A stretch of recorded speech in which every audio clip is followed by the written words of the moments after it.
Welcome, everybody, to this brand new episode of Cast It to the King. I'm your host, Joshua Mickle. There's the lower of Chiron firing up right there. We are live watching this NFL draft watch along, watch party. We got everything for you covered. We're going to go through this pick by pick. We're going to get the reaction to everything that we get.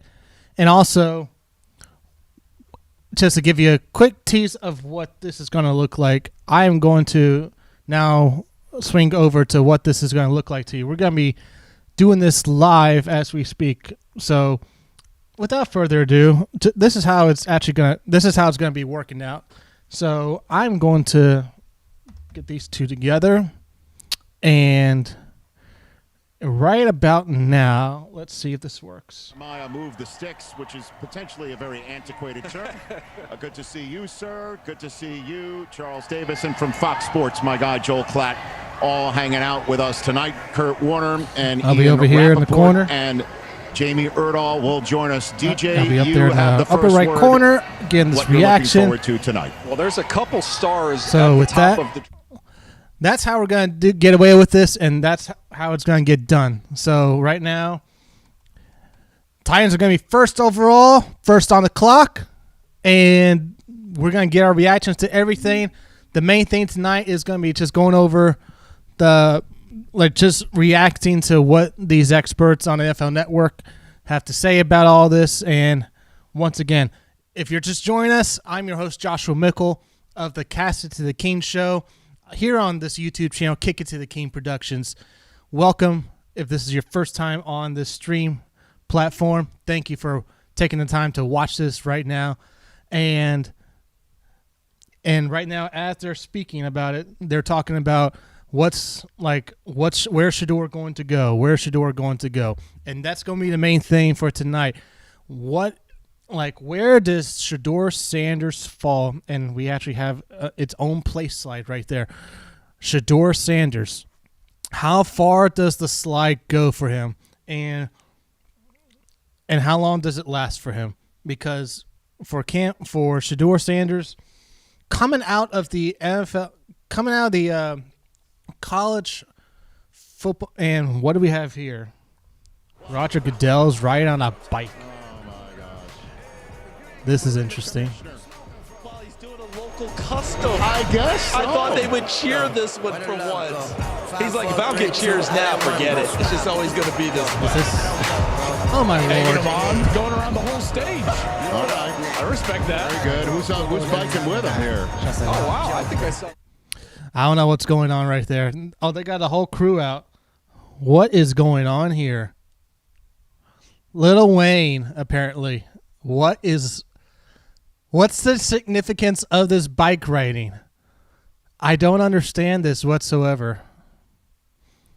What does riding bikes have to do with anything here? All right. I will be watching this like right now. We're live right now, and it looks like we're about to get started.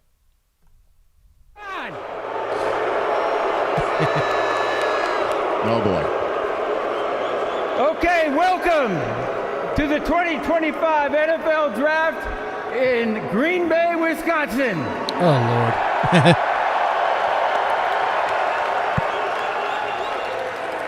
People said that Green Bay was too small for this, with a population of 107,000.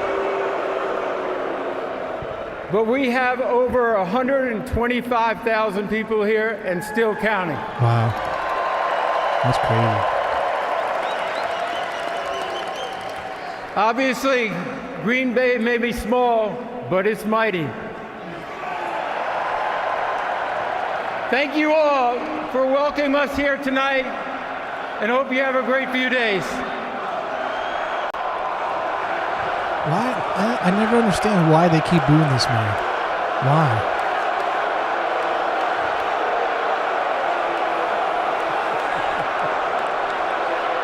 Why? What's with the boos? Over the next 3 days, All we right. will welcome in. We will go ahead and take a break from that real quick. because ain't too long this stays on. There is a particular thing where something goes on with the inner webs of if you keep a thing up for so long. But we got away with it last year somehow, and we did it in spurts, and that's what we're going to do. We're going to do it in spurts, and it looks like they're just introducing the old Packers of old, Clay Matthews and Joey Nelson. So that's who rode up on stage. The old Packers and Lil Wayne, who is a Packers fan, so I should have known better. So the main thing coming up for this particular draft, as we approach this first overall pick, everyone knows, barring the Tennessee Titans pulling the wool over our eyes of, hey, it's actually Abdul and or Travis Hunter with the first overall pick. If they pull the wool over our eyes with that, I will be super, super upset. It will not be good for me spiritually or emotionally or mentally. Like, I would, like you go through this process basically saying to the world, you're drafting a quarterback, and you don't. That's the one thing that cannot happen. But in terms of what's about to go down here, the question is, how long are the Titans going to be on the clock? And so we'll see. So we'll see how long the Titans are on the clock and how much they actually cover the Titans with this pick. Because there have been some folks say, they're not going to be much time on the clock. All right, here we go. Ready. The 2025 NFL Draft is now officially open. Woo. The Tennessee Titans are on the clock. Let's go. All right. So, I don't know if that was They're the my first surprise man, that Roger those Goodell guys was right there, they've been all on store? they've been Illinois, all not a on swing state. Facebook on the Titans group I'm a part So, of. here we go. The tennis. On the Titans group that I'm a part of, and those three guys have been all over the place on TV. So pretty cool to see them there. Let's see how long this lasts. 30 seconds in, and Will Levis, as we know, struggled last year as a starting quarterback. Their Because first he overall on the sucked. clock, in part because the offense couldn't get things going. It was very turnover prone. Because There's, of Will Levis. You know, a lot of other reasons why a team is first overall on the clock. Daniel Jeremiah, this should be Cam Ward from all intents and purposes. Yeah, they have a need. They earned that first overall pick with where they Thank were. you, There Will was a Levis and lot Mason of Rudolph work for that needed first to be done overall on this pick, roster. They went out free agency. Including one Drew Lock from the Giants, and then one Joe Milton, Week 18, with Joe Milton and the Patriots. So let's see how long this lasts for Cam Ward.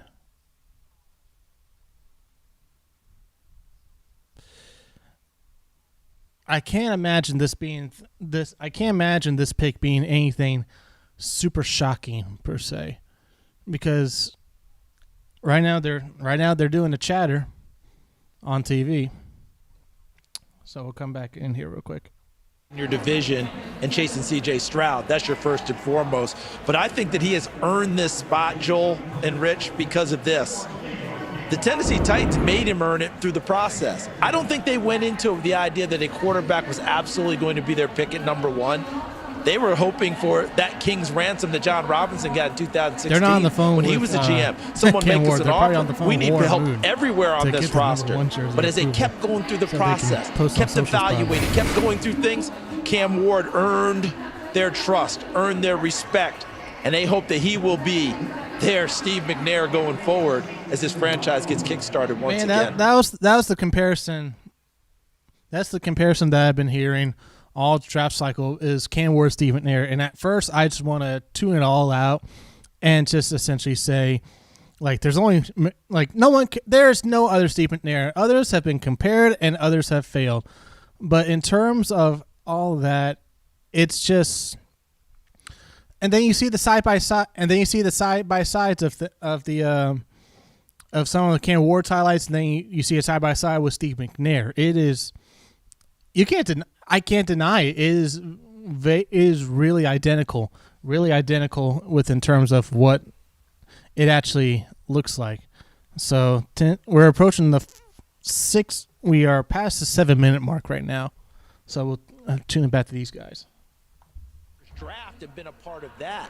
He took the extra year with Miami and vaulted himself into this position. That's what DJ's talking about with a number of these quarterbacks in recent years. I think he made more money last year. Well, and right now he's stuck in the vortex of the Titans apparently taking one for the team by taking all 10 minutes instead of just handing in a card with his name on it like we've expected them to do over the last few weeks. Kurt Warner, you've got the floor.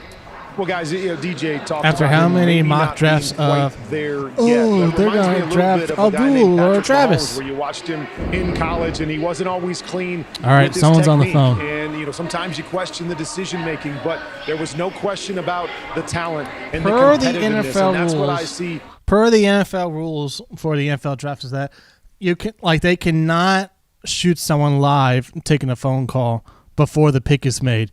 So we'll see if they shoot it back to Cam Ward on a B-roll shot in terms of and I want to bring this back up right here. Not drafted first overall since Earl Campbell. That's how far back you have to go with this Tennessee Titans team. That's how far back you got to go back with this Tennessee Titans team. This will be our third ever first overall pick for the Tennessee Titans. Houston Oilers. This will be our first ever as a Titan. So His ability to shrug They're off talking a McNair tackle again. and then still get the ball accurately down the field. Think about Caleb Williams last year, the ability to escape and create. He has some of those elements to his game. But as we're talking about things that need to clean up, there's times he's just trying to do a little extra, trying to make that special play, which has resulted in some mistakes, as you see here in these turnovers. He's gifted.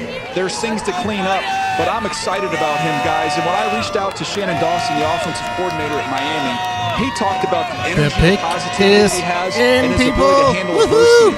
How about this number? In 13 drives after a turnover last year at Miami, 7 touchdowns, 3 field goals for this kid. The pick is in. Ian Rappaport, let's send things to you. Rich, my understanding is the Tennessee Titans had significant interest from other teams in trading for the #1 overall pick. Cleveland Browns called, the Giants called, offered next year's one. The New Orleans Saints inquired, no deal. The Titans had their guy, their leader for the future. 30 seconds into the Browns being on the clock, second over. Well, when you have... So that's the first we've heard from Ian Rappaport or anyone out there that said the Giants offered a future first-round pick. Per Bleacher Report and Yahoo Sports, the Titans were asking multiple future first-round picks, not one. They wanted more. They wanted essentially the kingdom to the entire franchise. If you're going to draft, like, you want this potential franchise quarterback, give us your entire kingdom. Give us 3 future first-round picks. Next year's, the year after that, and the year after that. At the minimum, per Bleacher Report and Yahoo Sports, for them to get the pick. You want the franchise quarterback? Give us your kingdom. We want 3 future first-round picks just to start the conversation. So for all the, this is such a weak quarterback class. All right, here we go. To come out with his own 2 feet instead of 2 wheels to announce the first pick of this draft. Here we go. Come on. With the first pick in the 2025 NFL Draft, the Tennessee Titans select Cameron Ward, quarterback, Miami. Yes! So the expected It's officially official. And Cam Ward comes out of the green room. His night was as quick as we thought it would be. And he all right, the Titans are donning the baby. They're donning the light blue jerseys as their home jersey. So this is gonna be sweet. Him holding a Ward light blue Titans jersey, and it will have number 1 on it per every single player that gets drafted here at the draft. As we are watching Cam Ward have his moment, I have to pass along that the Jacksonville Jaguars are now on the clock. What? Incredible. So the Browns. The Jaguars are on the clock.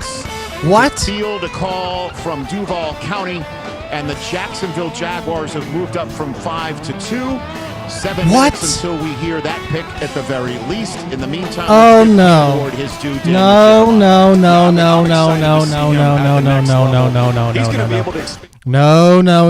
No. Okay. I want to get that. I just want as well. Yeah. And it's ironic, CD, that as he mentioned the other day, he gets to go play with his favorite players and Calvin Ridley and company, who he shouted out the other night. And the other part about it is we probably haven't talked as much about how much he loves the game and absorbs and can create. Got a story. Look at that light blue jersey. First day of practice. Chef's kiss, baby. Chef's kiss. Change things quickly, and they think we got a live one in this young Chef's man. kiss. Very quickly. Oh, look how beautiful that is. So while we're watching Cam Ward again have his moment, with all due respect, we will talk more about Cam Ward in a second, but a major trade has happened. It took all of about 7 minutes for the first trade of this draft to finally hit, and it is Jacksonville moving up to 2. What did Cleveland gain? What did Jacksonville give up? A blockbuster trade. The Jacksonville Jaguars wanted to be bold, and they are in fact bold. They have agreed to terms with the Browns to trade from number 5 to number 2, with the Browns receiving only one first-round number pick, 36 overall, 126 overall this year, and next year's first-round pick. Could that potentially be used to get the Browns a quarterback of the future? Maybe. Now the Jacksonville Jaguars are in position to take a premium elite player in this draft. 2 and 4 this year. All right. First off, yes, we got Cameron Ward. It is official. Now, he can't. Who the heck is Jacksonville going to draft? Are you kidding me? Jacksonville is on the clock. Trade up. They're going to get Carter or Hunter. Oh, I hope it's Carter. Because they missed out on Aiden Hutchinson a few years ago. They whiffed on that first overall pick, taking Walker instead of Hutchinson years ago. They lost Christian Kirk in free agency, or they traded him away to Houston. Yeah, you can't name their corners. Shoot. This is probably going to be the Travis Hunter pick right here for Jacksonville. But really, oh my goodness. If there's, you know what?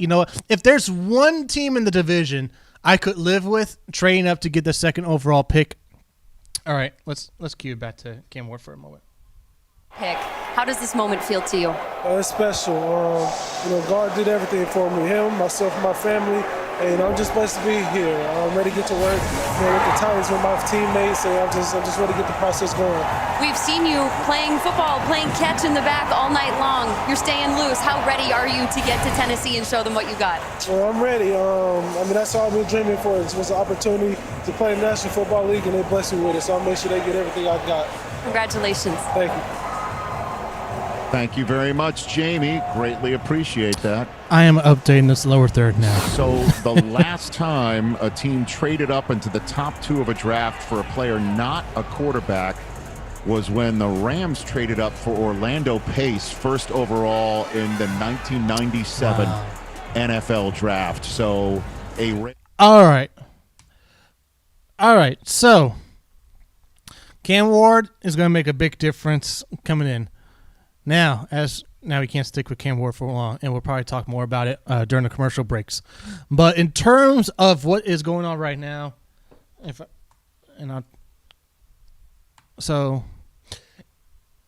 in terms of Jacksonville right now, of all the AFC South teams, I could live with of them take. It's like, hey, Josh, one of your rivals is going to get Carter or Hunter. Who would you want it to be?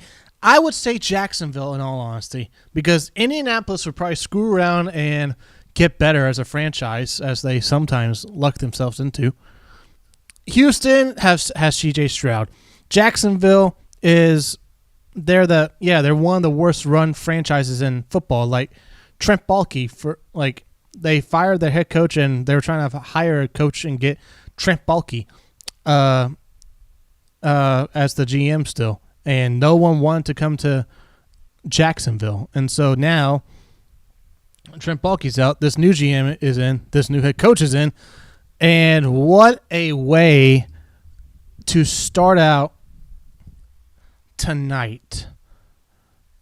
Way to one up your as an outsider speaking right now, and not as a Titan fan. Great one up by the Jacksonville Jaguars to one up your rival in terms of trying to get the most hype and talked about item in your division. Because right now, let's say it's, for example, if it's Abdul Carter, second overall, I would not feel overly too worried about him because you can just double team someone's best defender and then go play ball. If it's Hunter, we will see what happens. But what do we have here? Here comes the pick. That is the reigning Walter Payton Man of the Year from Jacksonville, and he's flanking the commissioner. I'm hoping this is Carter. I do not want this to be Hunter. While we are here tonight to celebrate the 32 young men entering the NFL, I'm honored to take a moment to recognize a player who's made a profound impact on and off the field. The Walter Payton NFL Man of the Year Award, presented by Nationwide, recognizes one player each year who best represents greatness and compassion both on and off the field and in the community. Tonight, we are proudly joined by the 2024 Walter Payton NFL Man of the Year, Eric Armstead.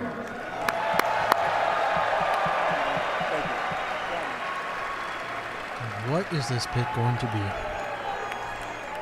First off, Duval. Oh, shut up. Oh, shut up. Shut up, man. Let's go. No, it's Duval. I want to say thank you for to your the own head commissioner. coach. Thank you to the Payton family and the NFL and Nationwide. And also, tonight I want to encourage each player embarking on the NFL journey to identify a passion close to their heart and act upon it. Use your platform to make your community, the league, and this world a better place. As we remember Walter Payton, strive to leave a positive legacy of your own. Thank you.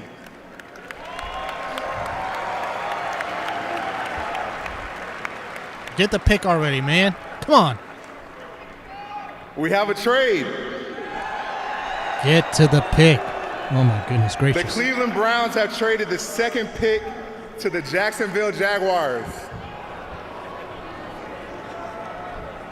Please and with be the Carter. second pick in the 2025 NFL Draft, the Jacksonville Jaguars select Travis Hunter, Dick, wide receiver, defensive back from Colorado.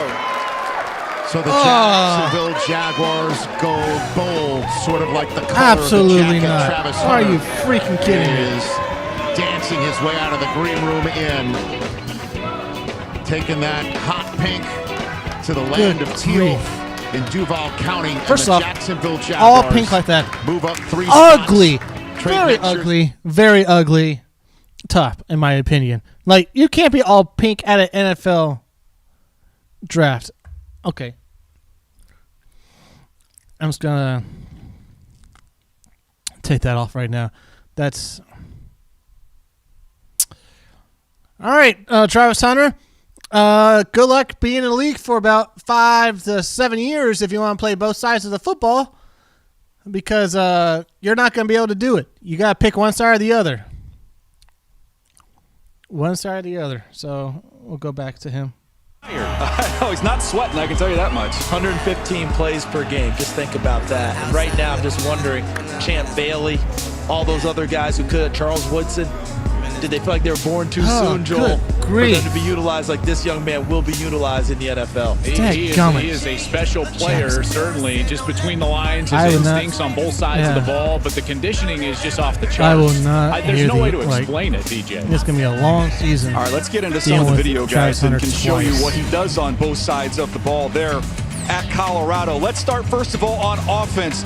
This was off an the insane charts catch. elite ball skills. This catch against North Dakota State was ridiculous, and you see And it folks over were saying and that over again. and folks were saying that that the Jacksonville Jaguars are going to get Ashton Jeanty like a dynamic playmaker. Well, they did get a dynamic playmaker. It just had to be Travis Hunter. Really? Travis Hunter. Last thing anyone in the AFC South wants to deal with twice a year. Last thing people expected to happen. Maybe we should feel the same way about Travis Hunter as if some folks were thinking if he was going to go to the as if he was going to get drafted by the Titans. So, okay. You just got drafted as the first two-way player in a long time. What is happening in your heart right now? I'm just super excited. You know, I get to go back home, but I also, you know, somewhere I wanted to play, and I'm so excited that they picked me. The Jacksonville Jaguars just traded up to get your services to their team. What conversations have you had with them with how you are going to be used in the NFL? The crazy part is I had no conversation with them outside of the combine, so I didn't know what to expect, and I'm excited that they came and picked me. I wanted to cry, but I can't cry right now because I'm too excited. We can feel that. Congratulations, Travis. Yes, ma'am. Thank you. Born in West Palm Beach, Good now grief. going to All be. right, enough of that. Enough of that. Good grief. As I try to get some. I want to see if I can call him right now. All right, I'm going to see if I can. Hey, is he on the? Is he able to speak? Yeah. All right, so are you watching the draft right now? I am. Well, yeah, we're trying to. So, Travis Hunter is going to the Jaguars. They traded up with the Browns. We're watching it live. No, we're watching it on my phone. We're watching it live. Yeah, so what are your thoughts about Travis Hunter going to the to the Jaguars?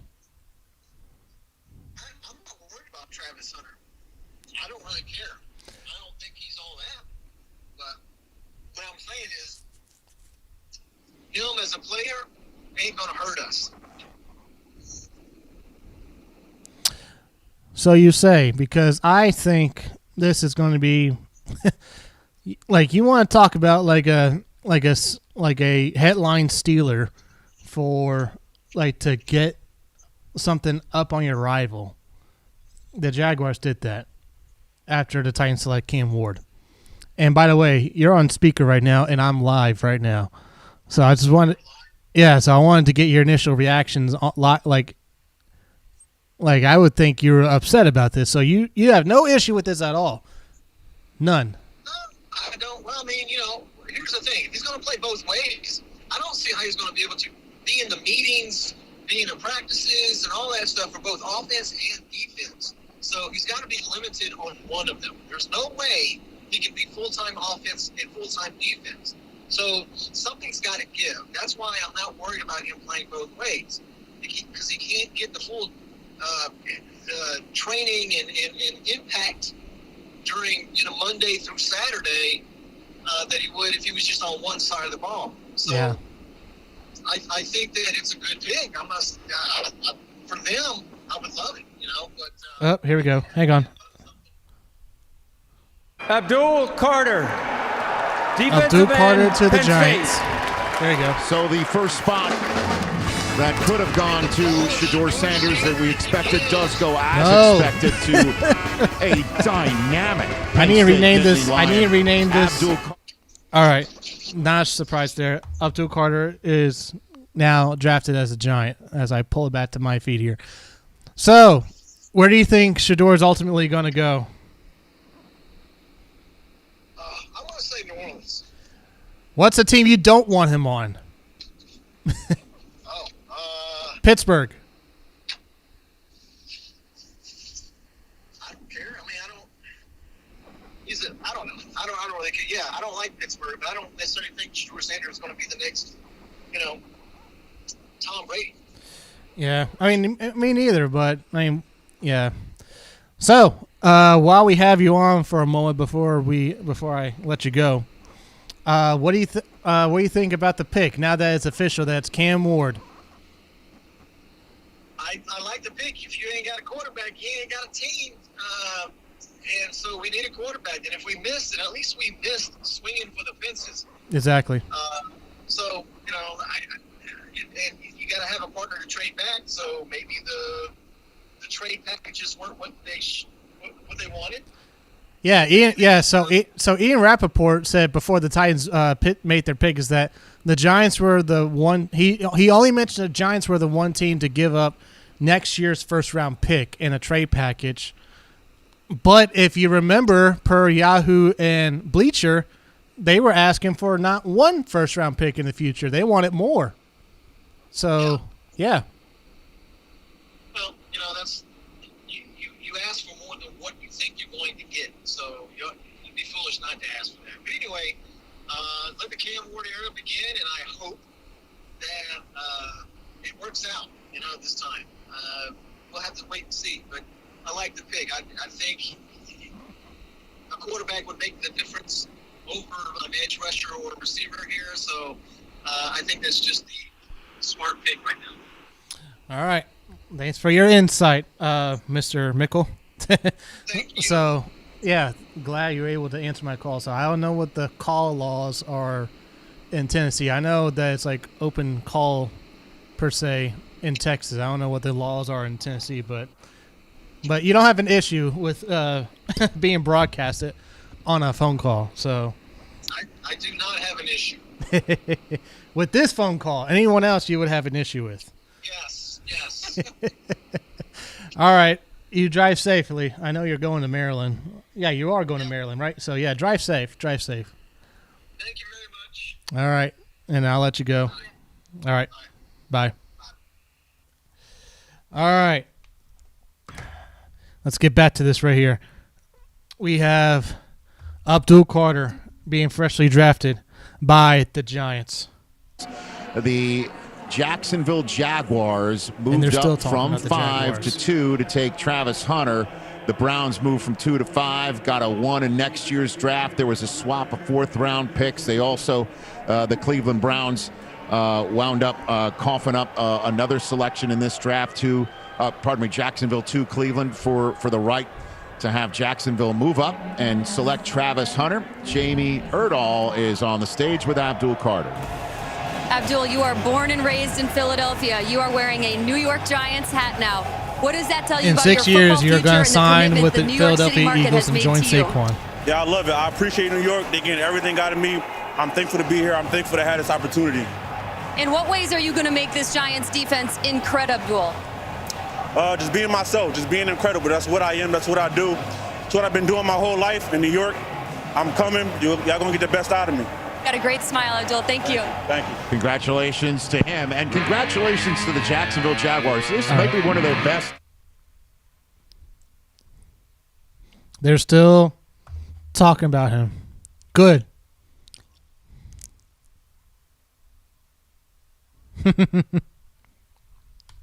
All right. So, as they're going into commercial, we're going to talk a little bit more about this right here. Is with Abdul Carter.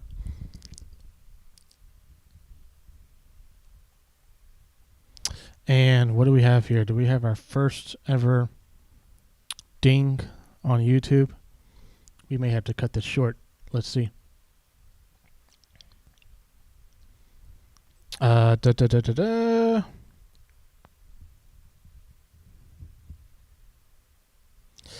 All right, we'll see how long this lasts as a stream.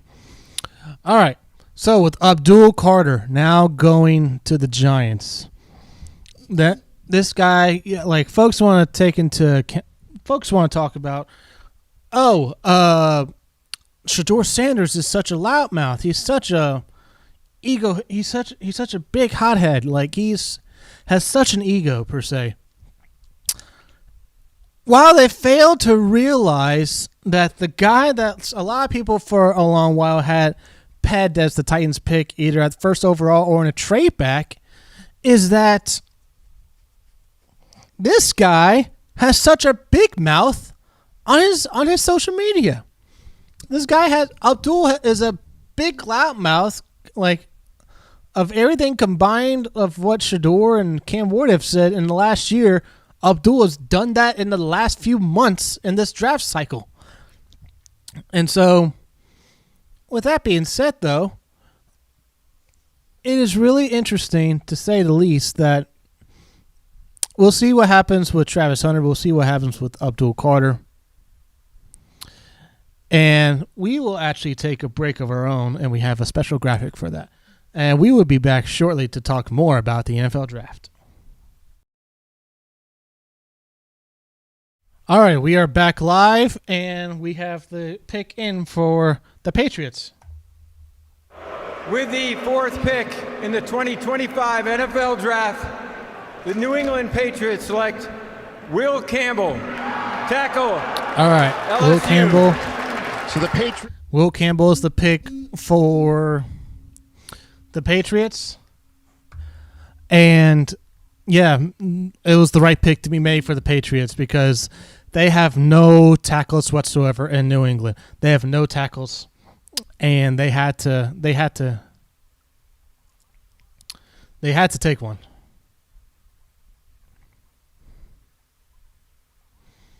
Yeah, they had to take one because you got a young franchise quarterback, and yeah, you need to give him all the protection you can and set him up for success. So we'll see what happens with his small arm, supposedly, if he's going to be a tackle or a guard. He's more likely going to be a tackle. And what is he wearing? What the heck is he wearing? That is so crazy what he's wearing. Those look like Jacksonville colors, if you ask me. Those look like Jacksonville colors, like he thought he was going to be drafted by them. All right. So, with all that being said,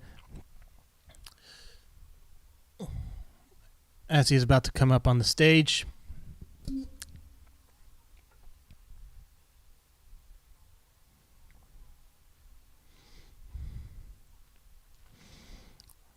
all right, so the Browns pick is in, so you don't get Carter, you don't get Hunter. It makes me wonder, with all those pick swaps that they did and gained a draft pick essentially. Like, did they like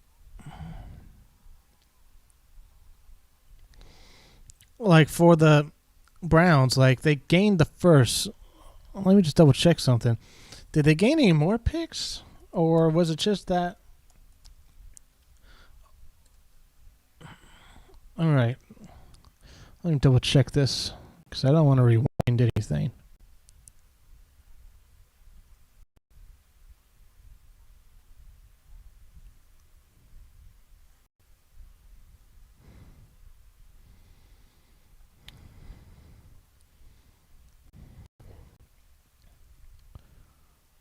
Okay, yeah, they dropped from 2 to 5. So it is a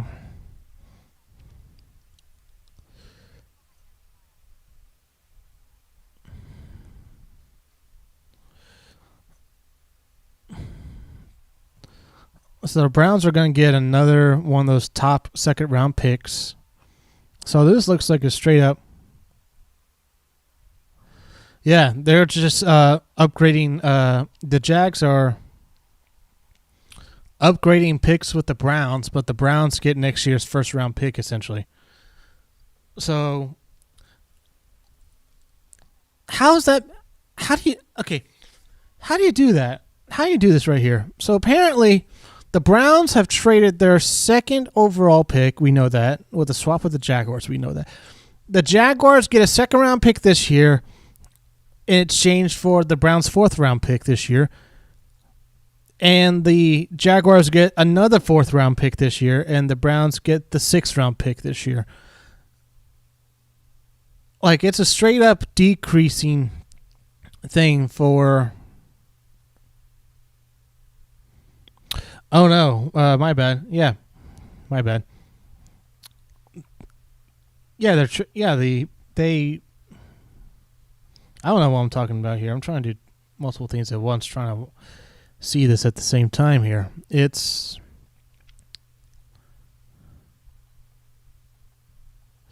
so the Browns get another one of those top tier second round picks, and they upgrade their their original 6th round pick with the Jaguars' 4th round pick. So, and the Browns are on the clock. I mean, the Browns have their pick in, but we will see who they pick shortly. And could this be where Shedeur goes?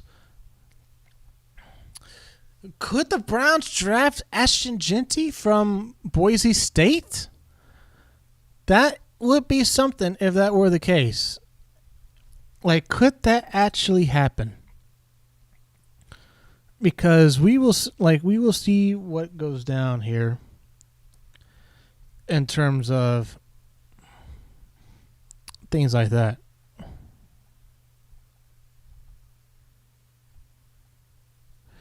So, as soon as they get it on the clock, we'll cue it over to them.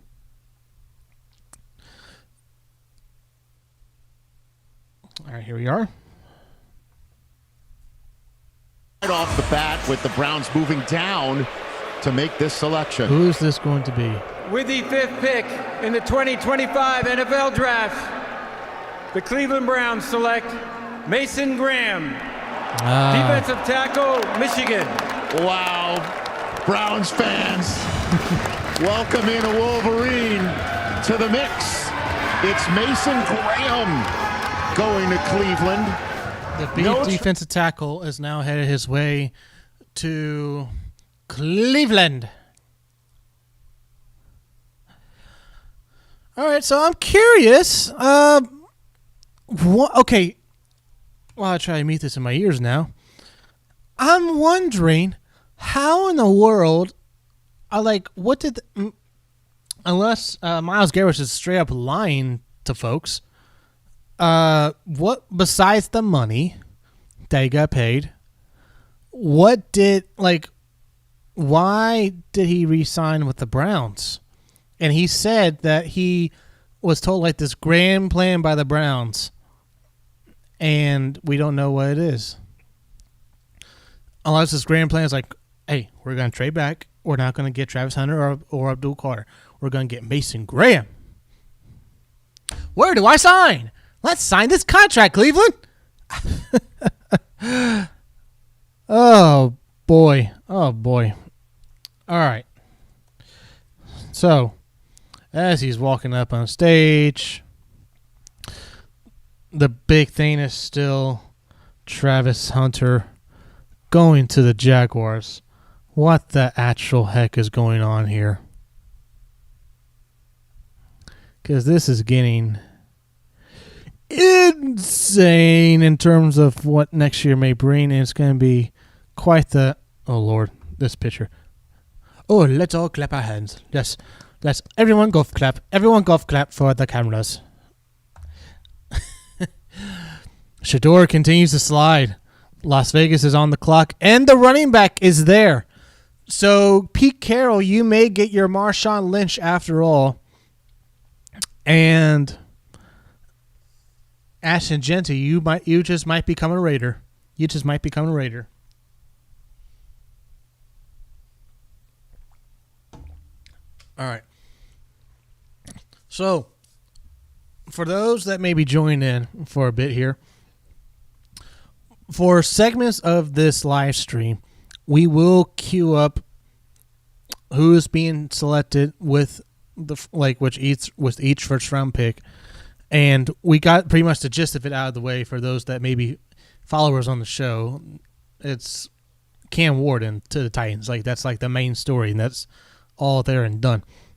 One thing I will mention though is that it was reported, the whole debate for a few weeks now among some in the fan community in Tennessee is that, okay, should Cam Ward's going to the Tennessee Titans. Okay, what jersey number is he going to wear? That was Jim Wyatt's pretty much main thing, is that he essentially was just saying, we know who the pick's going to be. The question is just basically, what jersey number is he going to wear in order for us to pre-sale jerseys now? so we can have pre-sale jerseys. For Cam Ward, he's worn number 1 at Miami recently, and now and his last cost before that with Washington State. Before that, at Incarnate Word and his high school, he wore number 7. He couldn't wear number 7 supposedly at Washington State, and then he just carried 1 throughout that. You think no big deal, right? It's just a jersey number.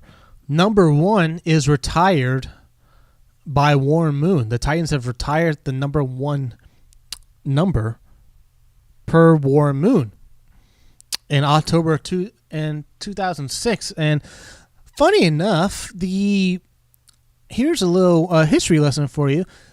Someone in Titans history besides Warren Moon has actually worn number 1. And if you can guess it, you get 1,000 points. It was a kicker. And let's go ahead and cue this back up. With these 6 picks the Raiders in the 2025 NFL Draft, the Las Vegas Raiders select Ashton Jeanty. There's the running back. Running back, Boise State. All right. From the blue turf to silver and black. Yeah, to the black turf. Ashton Jeanty is the first choice of the Pete Carroll administration, and I was talking to Ashton on my show a couple weeks ago. Interestingly enough, one of the running backs he's been talking to for advice is Marshawn Lynch. So this tracks, DJ. All right. So, with now him, Ashton Gentry, besides the Jacksonville pick, everything is pretty much going like, besides Jacksonville trading up, the players being selected right now are pretty much on the money from what some draft analysts like Daniel Jeremiah and others have already said of where they think this draft is going to fall. In terms of, I wish I could stop getting this warning. In terms of the actual jersey number, going back to Cam Ward for a moment, is that with Warren Moon, Gary Anderson, by the way, was the answer for. He was the last Titan to wear number 1.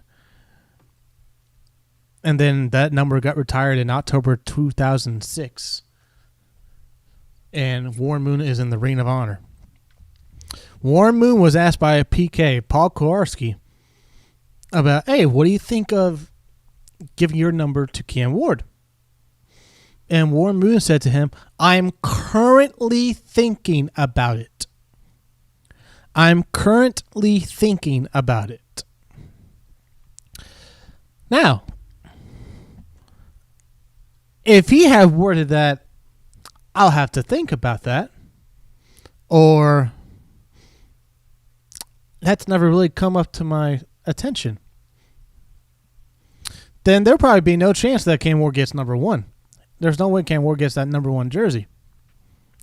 He said he's currently thinking about it, and it was in Buck Rising on his A to Z primetime show last night or the night before. He said that he reported by saying that Cam Ward has already had that conversation with Warren Moon.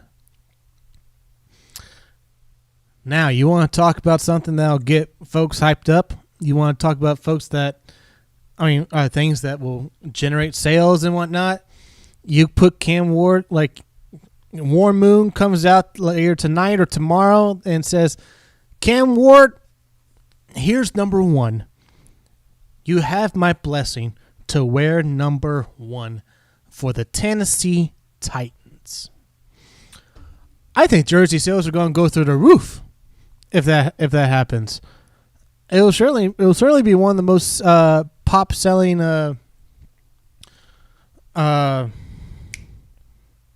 jerseys in Titans recent history.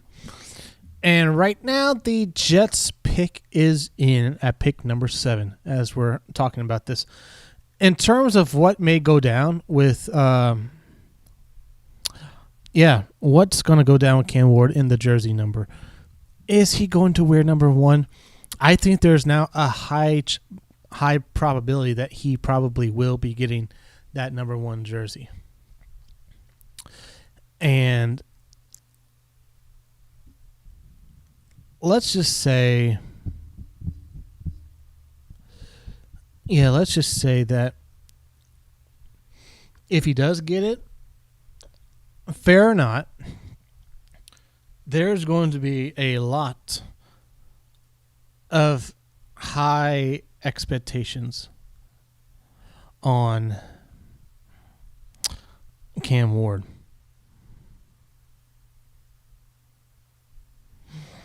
And so, with Cam Ward, can he bring the Titans to relevance? I think he can.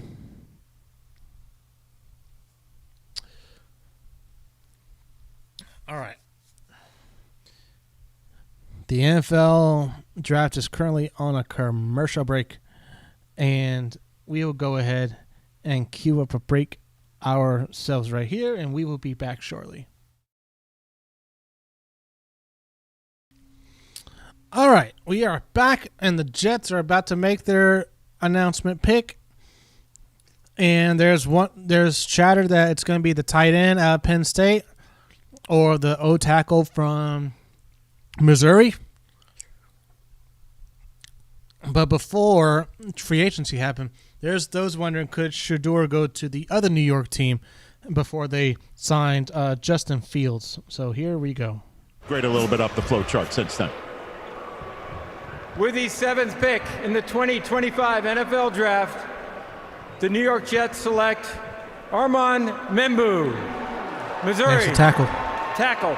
So once again, no tight end. Instead, it is a member of the offensive line for the New York Jets, the kid from Missouri, Armand Membu, who had a terrific combine. He's going to New York. Yeah, he's all right. So, with this particular pick with Ahmad Membu, this guy is now slated to potentially stay at right tackle, in Olufashanu or Olufashanu, however you pronounce his last name, that they drafted last year, will be over on the left side of the line. And so this is almost similar to the J.C. Latham pick from last year's draft with the Tennessee Titans, where he was a right tackle coming out of college, but they moved over to the left, and now he's back over to his right side because of the signing that we poached away from Pittsburgh with the tackle Dan Moore that we selected back in that we signed back in March. And these are the next 4 picks coming up. And they are not going back to, and they are not going to commercial. So they are going to go to commercial. All right. While they're on commercial break, there was something, and for those that are maybe watching for the first time, this show not only talks about sports, we also talk about entertainment news. We talk about things that are going on in everyday life. One of the things that came out yesterday that I had my eye on, because they announced they were releasing this film like a month or so ago, that was going to come out this year. And quite the turnaround, if you ask me, because there's wonderings of when this next thing was going to happen. Predator, the follow-up to Prey. Predator Badlands is set to come out this fall, and we got our first official look at it with their first trailer from 20th Century Fox. This trailer screams Predator meets the Hunger Games to me. This just is quite the trailer, quite the announcement, and yes, rightfully so, at the end it says in IMAX, in theaters. Thank you, Jesus, this thing is coming out in theaters, because I was late to the Prey party. I was late to the Prey party when they said they made the movie, it came out on Hulu, and then it said, wait, this is actually one of the better Predator movies in a long time since the first one, arguably. And so I had just watched Alien Romulus last year. Great horror movie. Great horror movie, back to the alien roots. And then I say, you know what? Let me go ahead and catch up on Prey. Holy cow, did I miss out on that movie, because that movie was awesome to watch for the type of film it was. Now, the director, everyone involved with the making of the first movie is back for this movie, and it is sure to be one heck of a ride for what happens with Badlands. I have no idea what this movie is going to be. I have no idea what this is supposed to be about. But I am looking forward to what may come across my screen. This looks like something that's going to be set in the very far future on a different planet with different alien creatures. And it looks like with the predator species just going at it of, hey, you want to be a hunter, you have to go through these trials in the Badlands. So it is going to be a very fun ride to watch unfold when that comes out in theaters, because that is going to be one heck of a watch at the theaters for sure.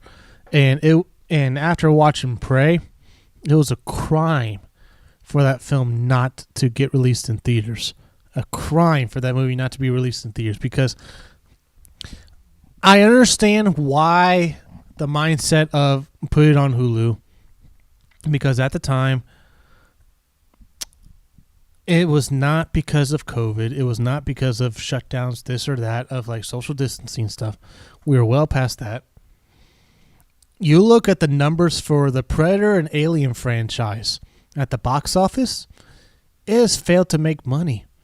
So Disney, freshly acquiring 20th Century Fox, now 20th Century Studios, coming up with this IP, had to turn something out and say, hey, let's put our stamp on this IP and see what happens. With our folks in charge at 20th Century Studios now, with the other guys out, let's see what they can do with Alien and Predator. And both films have been fantastic, and they have been great. They have been teasing, could there be a crossover again with Alien versus Predator in the future? Those two films, AVP and AVPR, those are some of my guilty pleasure. Those are some of my guilty pleasure films right there. So we will see what goes down there as we pick it back up to the draft with the announcement of the Carolina Panthers pick. The Panthers tonight. With the 8th pick in the 2025 NFL Draft, the Carolina Panthers select Shedeur McMillan. Oh, T-Mac. Wide receiver, Arizona. So they go That's about offense, and they go Ted McMillan, who is That's technically the second wide receiver chosen tonight. Yeah, that was in my mock draft as well.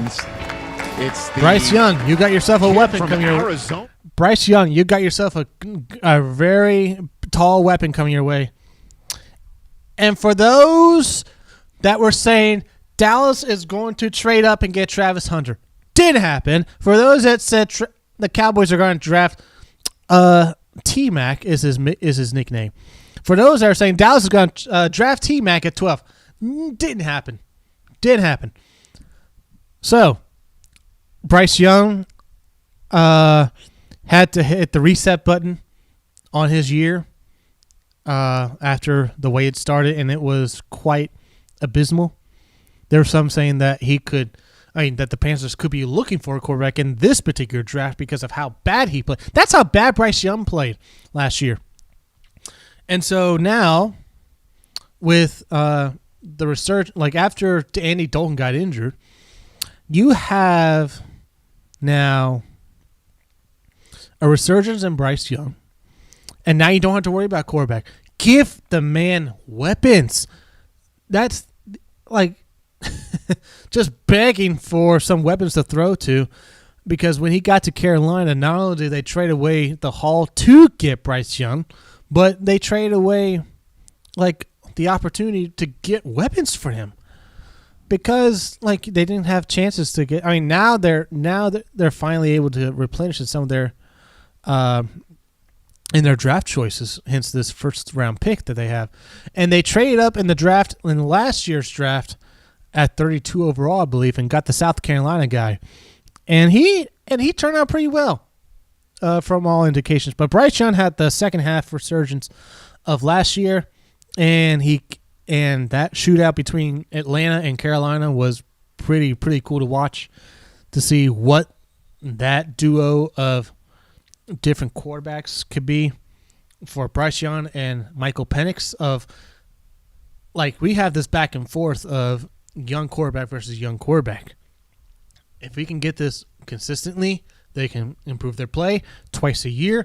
We can get this unique matchup of such dynamic young quarterbacks. And so, T-Mac, your pick, wide receiver for the Carolina Panthers. And so, while we are awaiting the next pick in the draft, let's talk about this right here. And I want to make sure my byline is correct right here. Yes, right here. The quarterback class for this particular draft. Some have said it is a very weak class. Some have said it's a very lackluster class.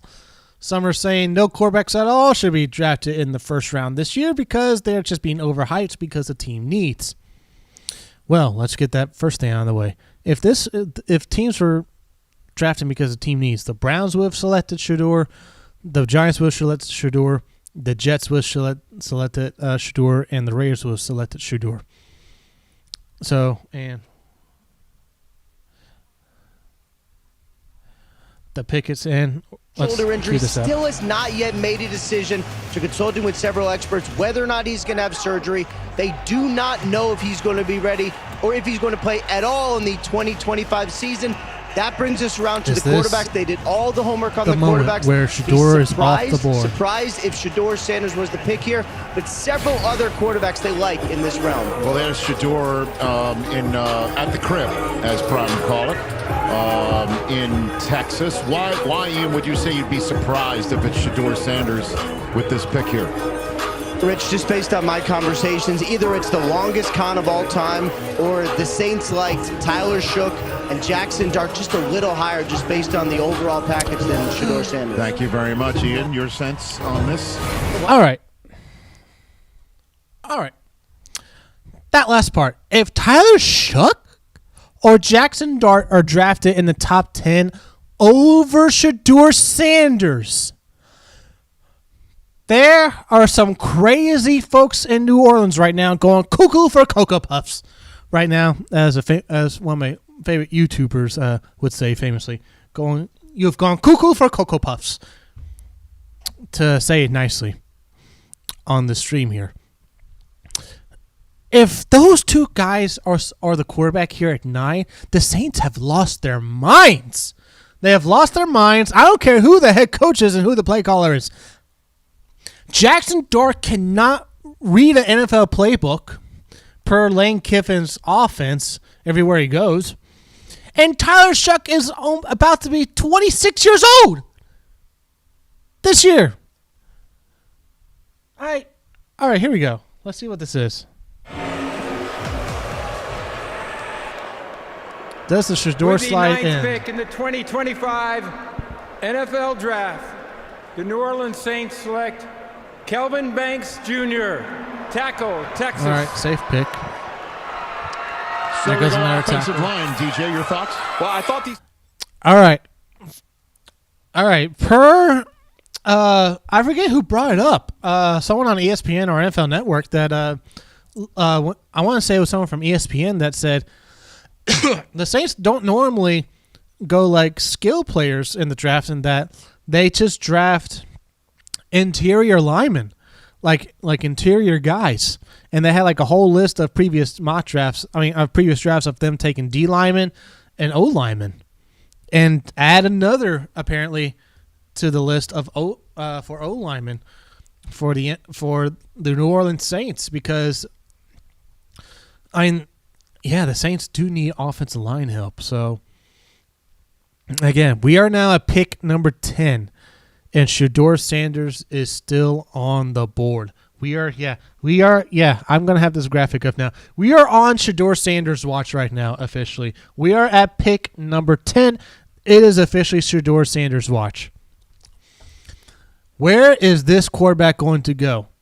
Because I had, at the beginning of the year, for those that have watched my channel, I had at the beginning of the year that the Titans were going to select Shedeur Sanders. I wanted the Titans to select Shedeur Sanders out of Colorado. He has good accuracy. He has good accuracy. He has good ball placement, and all of that. He set the NCAA record for completion percentage at 71. He dealt with a horrible O-line. The pick is in, by the way, for Chicago at number 10. So this may be Omarion Hampton, the running back out of North Carolina. So we'll see about that. But in terms of Shedeur right now, this is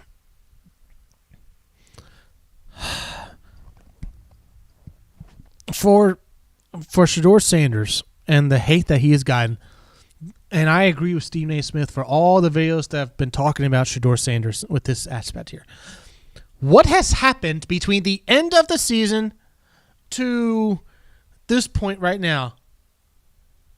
Nothing has happened. The only thing that has happened is, before we get to that, what's going on here?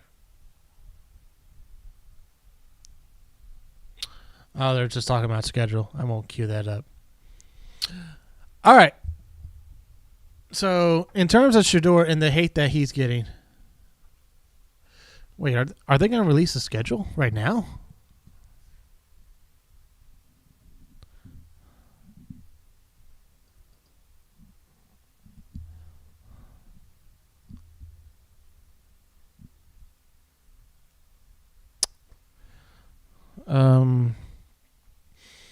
I don't want to cue this over if it's nothing. So, all right, they're talking about international games and Christmas games.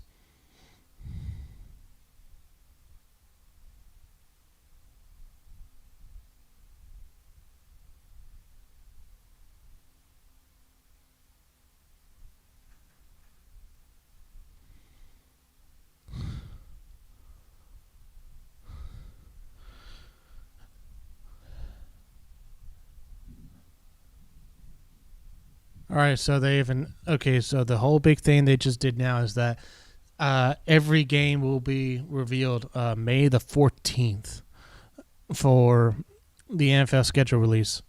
But in terms, all right, so wow, that's going on.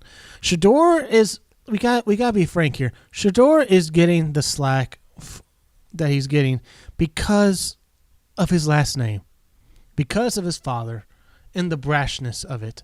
If this was Shedeur Johnson or replace his last name with someone else's last name, Shedeur would be going in the top 10 for sure.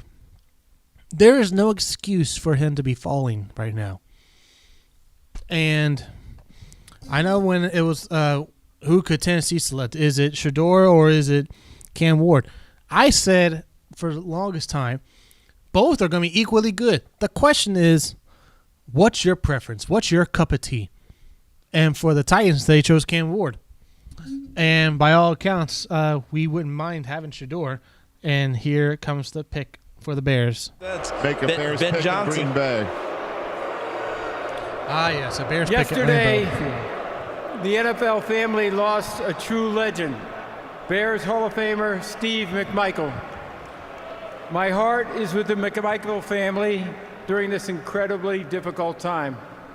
Misty, please know that you are in our thoughts and prayers. Mongo's remarkable contributions to the game and the community will never be forgotten. His legacy will continue to inspire generations to come. 50 years ago, with the 4th pick in the 19th. All right. So they're talking about. So they're still talking about this former Bear that sadly passed away today. And I'll get back to it when they get back to it. So right now. But yeah, that's just the gist of it, is that if Shedeur's father wasn't Dion, then there wouldn't be a thing against Shedeur, but there is.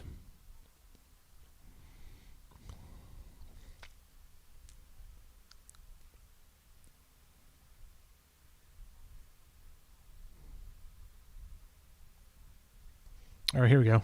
The 2025 NFL Draft. And they're about to boo him. The Chicago Bears select Colston Loveland.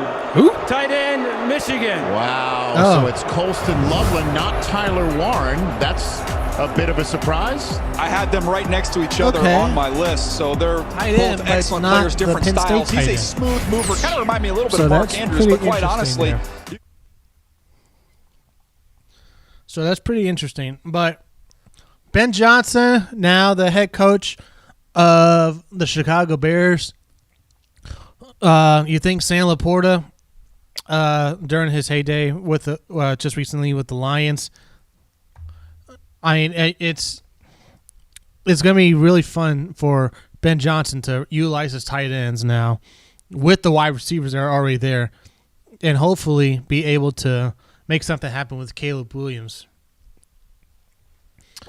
All right, and so with that, even though we're not on a commercial break here, just a little bit longer, as they're talking about, they're making the program to Tyler Eifert, the former tight end of the Cincinnati Bengals. So,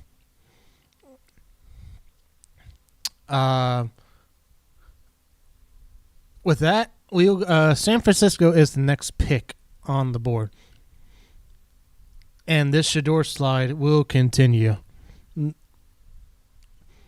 I don't see San Francisco taking Shedeur first overall here. Yeah.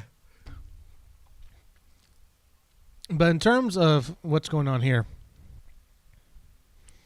all right, we will actually, while I try to collect my wording here, we'll go ahead and just take a quick breather right here until the next pick is announced. All right, we are back. We are back to talk more about the NFL draft. The Shedeur Sanders slide continues, and it is to the point where if he gets to a particular team, I will be very furious if this team drafts him. Pittsburgh, if you're wondering. Got a comment in the live chat from Pastor James, funny enough, from James, saying, how many Buckeyes go in the first round? I would say, based on the readout that I have, I would, and I just put the comment in for you, is that if Egbuka goes early, I would say quite a bit are going to go off the board, because some people have him sliding out of the first round, and so if he is drafted in the first round, then we're going to see quite a bit Ohio State folks come off the board. I'll tell you who won't come off the board in the first round. Will Howard, your quarterback. Will Howard will not be a first-round quarterback. Now, I'm not a betting man, but if I had to bet, that'd probably be the easiest bet possible. All right, and we'll do like a quick look at this in the green room. Matthew Golden, that is apparently Matthew Golden, the wide receiver out of Texas, and so one of the things interesting about the and it was actually one of the things on my run up, and I don't know if I'll be able to get this or if we're gonna get the pick announced. We'll just go ahead and roll with it, and we'll roll up to the pick. So let's. All right. They are all right. Showing Niners fans. Is he gonna walk out? All right, here we are. Please direct your attention to the main stage video screens for a special message from United States service members stationed at Yokota Air Base in Japan. Dang. Hello from United States Forces Japan. I'm Sergeant Mitchell Johnson. I'm here with service members from the United States Army, Marine Corps, and Navy. We are proud to announce that this year we are celebrating our 250th anniversary. We are grateful for the opportunity to partner with the NFL Salute to Service and the USO in introducing the San Francisco 49ers 2025 draft pick. With the San Francisco 49ers draft pick, back to you in Green Bay. That's cool. That's pretty cool. So here comes the commissioner now with that pick.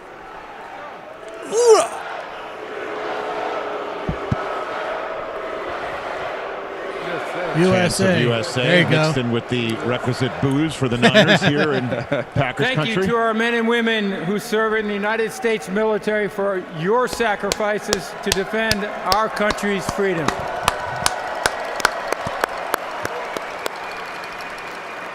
Amen. With the 11th pick in the 2025 NFL Draft, the San Francisco 49ers select Michael Williams, defensive end, Georgia. There goes the Georgia Daniel? edge. Yeah, Nick. And welcome to Mr. Williams, your new teammate is Nick Bosa, of all people.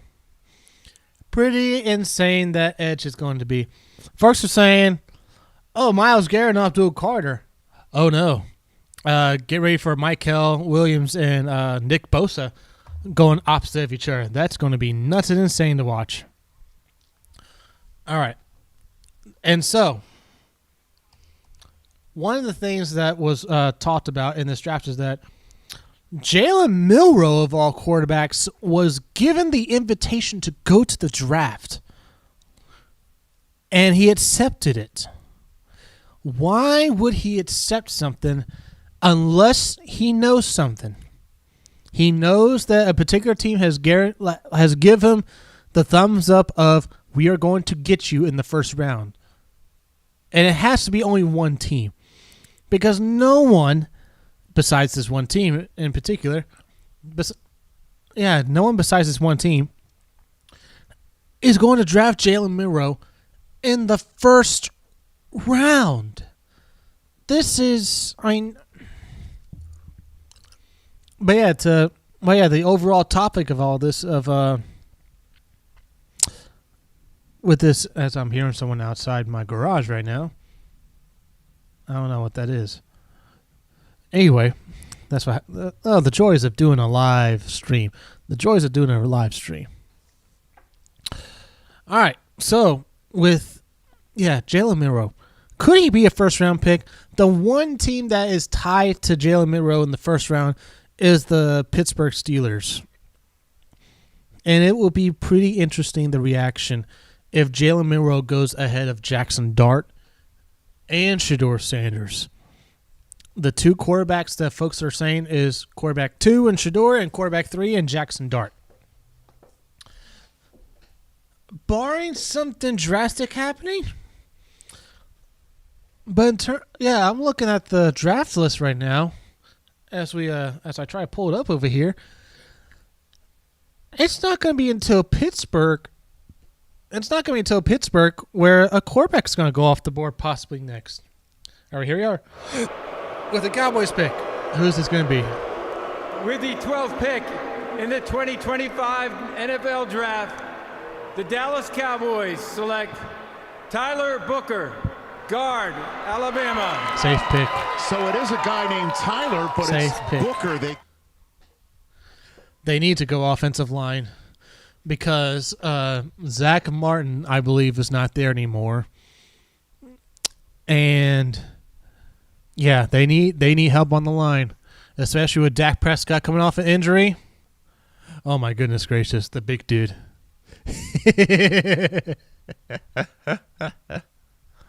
Oh Lord, man, some of these guys' reactions are just It is really, really cool.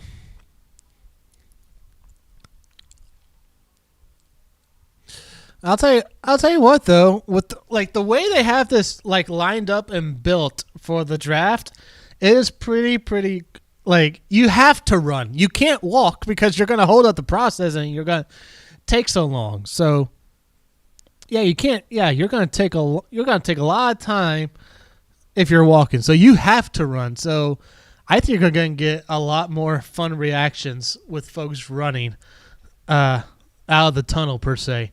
And here we go. Is he going to lift him up? Quite the bear hug. Quite the bear hug. And famously, Roger Goodell, the commissioner of the NFL, had work done on his back last year. Had work done on his back last year, and he got bear hugged and lifted up like a bear hug lift from J.C. Latham, the Titans' offensive first round pick from last year.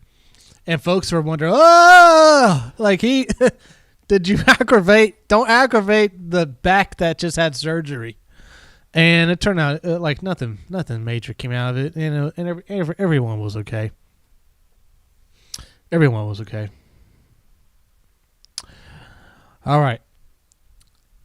In terms of this quarterback class, though, why? I still don't understand. I understand why Jackson Dart could be leaping the boards because he's the outside. Once Shedeur, at the time before the draft, it was once Shedeur and Cam go, who's that third guy? Who's that third guy? I mean, now with Shedeur still on the board, now the question is, who the heck is QB2? That should not be a discussion for debate as to who's QB2, because it should be Shedeur Sanders, but it's not apparently per some of the teams in the top 10, because this slide's going to go all the way down to at least 20, where maybe Denver trades with a team that wants to trade back into the first round and draft a quarterback per some of the mock drafts. And here's some of they're bringing up some of the Cowboys draft picks right here in recent years at the O-line right there. Last year they got someone, and this year they get somebody. And they got someone back in 22, I believe it showed. With this year's quarterback class, you have Cam, Shedeur, you got Jackson Dart for some folks, and then you have Jalen Monroe, who could be the wild card of all of this, but he's essentially this year's Anthony Richardson of he's got the tools, he's got the traits, and even to an extent with Jackson Dart, he's got the tools, he's got the traits. We can coach him up. The Colts said the same thing about Anthony Richardson. The Titans said the same thing about Will Levis after they were ho-hum about their pick in the third round with Malik Willis a year or so ago, back in 22. It's Malik can't throw the football. We need a quarterback that looks and has the tools and looks the part. Well, we got that in Will Levis, and we are picking first overall in this draft. And we happily picked up what looks to be our future of the franchise in Cam Ward. But just to isolate on Jackson Dart for a moment. With Jackson Dart, folks need to realize that college players coming out of Lane Kiffin systems do not do well in the NFL. That's not an opinion. That is a fact. How many quarterbacks are coming out of Lane Kiffin's systems? How many skill players are coming out of Lane Kiffin's system? DK Metcalf and A.J. Brown were not part of, Lane Kiffin was not there yet. He was still repping it at Florida Atlantic University, FAU. So Jackson Dart reminds me a bit like Kenny Pickett And that's why I had in my mind and in my assumptions is that this is such a Steelers pickup that if the Steelers do go with the quarterback, they will draft Jackson Dart at 21. And that would just be pure comedy to watch the Steelers even more because one of my YouTubers, his name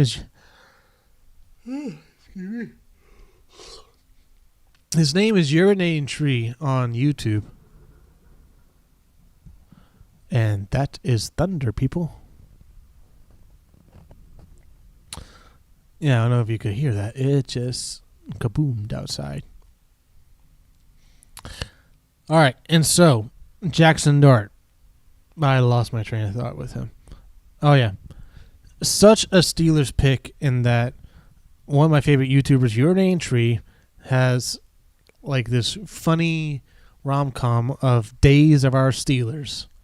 Like a rip on Days of Our Lives with Days of Our Steelers, and famously went through the 2018 season and the Steelers social media accounts blocked him. And this guy is a Steeler fan, and you block a fan. Anyways, with that being said, though, it makes no sense for Jackson Dart to go ahead of Shedeur Sanders, where Shedeur Sanders has done more at the college level, and Shedeur Sanders is much more accurate with throwing the football than Jackson Dart. Jackson Dart had some hair-pulling moments last season alone. The Florida game is a great example where you have moments where folks are saying he could be the best quarterback in this year's draft, and then you have moments where like he could be the worst quarterback in this year's draft. I mean, we'll see what happens as it plays out. But until then, we'll get back to the draft. We are still on Shedeur watch. As the pick is in for the Dolphins. Don't think this is going to be Shedeur, but hey, you never know. With the 13th pick in the 2025 NFL Draft, the Miami Dolphins select Kenneth Grant, defensive tackle, Michigan. Fellas, I got to jump in because I've been... All right. I've never heard this guy. Congrats to him. All right. Now, we will go ahead and just take a breather off of that, and we'll be back right after these few minutes. I love it when a plan comes together. This is need Was and that value. Hannibal or was that face? The pick is in for the Colts. With the 14th pick in the 2025 NFL Draft, the Indianapolis Colts select Tyler Warren, tight end, Penn They State. get the top-rated tight He end. wears Dallas. Will All right. Dallas Clark let him wear the number? Yeah, I know, right? Here comes Tyler Warren to Indianapolis, sir. This is Oh, a you're gonna get fun him wearing player 44? to watch. If you watch college football, and Joel, That was always a cool number. early because That was always a cool number to wear for the Colts. Dallas Goedert. No. What was his name? Clark? I forget. Yeah, whoever the Colts tight end was, that was a cool 44 that he wore. So the Colts now have a tight end, and yet another pick where Shedeur continues to slide. All right, Atlanta. Atlanta passed on from the pass rusher last year. Many mock drafts that I've seen this year, where it has the Georgia Bulldog edge rusher. I just want to make sure I get the name correct.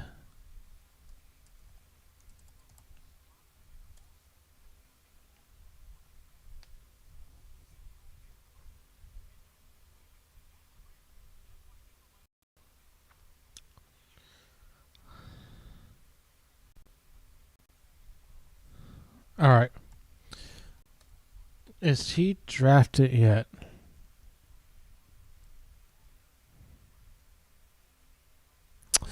Yeah. Jalen Walker, the linebacker out of Georgia. He is still on the board, and Atlanta is picking next. This should be the pick for the Falcons, for Jalen Walker to be an Atlanta Falcon right now, as we're watching this live. But yeah, for Tyler Warren and the Colts, maybe he'll have a good game versus the Titans, but it won't matter much because you still have no quarterback. You gotta get your quarterback solved in Indy. All right, and as they go to break, so do we. All right, and we'll be right back to continue the coverage. All right, we are back here with this coverage here, and you saw that right. We are almost, and the pick is officially in. So we had a little bit of a uh-oh moment with the Atlanta Falcons with that pick there. All right, so with that being said, we were just talking about Jalen Walker being the pick for the Atlanta Falcons. And so from there, we will see what happens. But in terms of where they could go, what could they do? If not the edge rusher.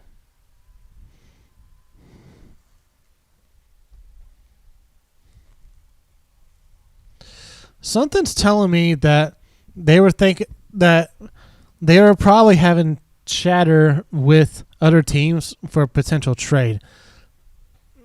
So,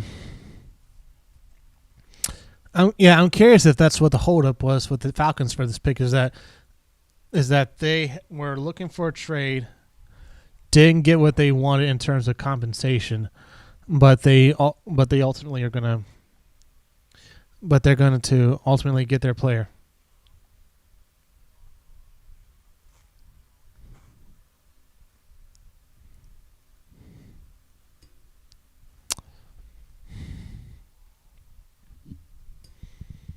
Yeah, we're almost halfway through the draft, folks. And we are streaming this thing for just over an hour and a half. So we're doing pretty well here. Pretty well indeed.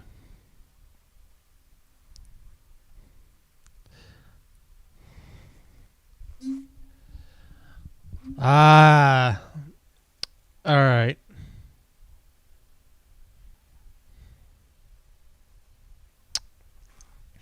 There's a... All right, here we are. I'll bring this up, but the Falcons pick is in. What I want to talk With the about. 15th pick in the 2025 NFL Draft, the Atlanta Falcons select Jalen Walker. There you go. Defensive end, Georgia. Sometimes you just don't overthink it, right?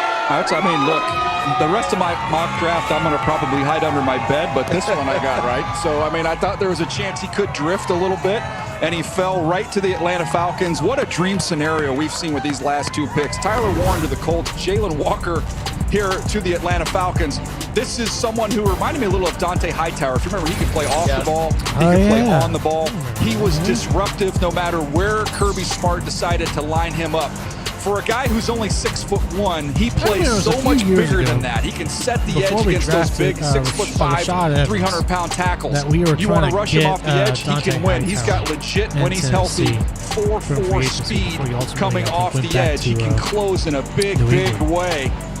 You see him, you want to spy him against Arch Manning, who can really run. He sucks him up like a Hoover vacuum. So a big-time fit, big-time player. And another front seven player from Georgia drafted in the first round, and our long-time friend Mike Mayock. How many of those Georgia players on this list are with the Philadelphia Eagles? How many players on this list is with the Philadelphia Eagles? Yeah. All right. let's see if we can try to generate some buzz with this here. So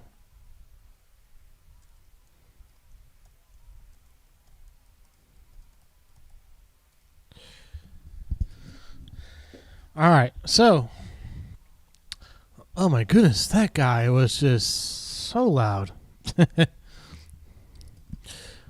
All right, so Arizona now. For Arizona, what could this pick be for Arizona now, almost halfway through on the clock? They could go receiver. Wow, at this point. This is actually one of the best case scenarios, like one of the multiple scenarios that for Tennessee you want to continue to see. You don't want to see any like that many wide receivers go in the first round besides T-Mac and then obviously Travis Hunter. So now the only two things I can think of is that they're going to go offense or defense. No, they're going to go O-line or someone on the defensive side of the ball. And I'll bring up Daniel Jeremiah's list right here. You got the corner from Texas. You got Campbell from Alabama. You still got the running back and the wide receiver there. So we will see what that actually entails. I would think for looking at that list, I would say that probably the best thing to do is to get the corner out of Texas. Because unless you're going to improve your O-line, because apparently the drop-off from O-lineman in the second round is very steep from what I hear.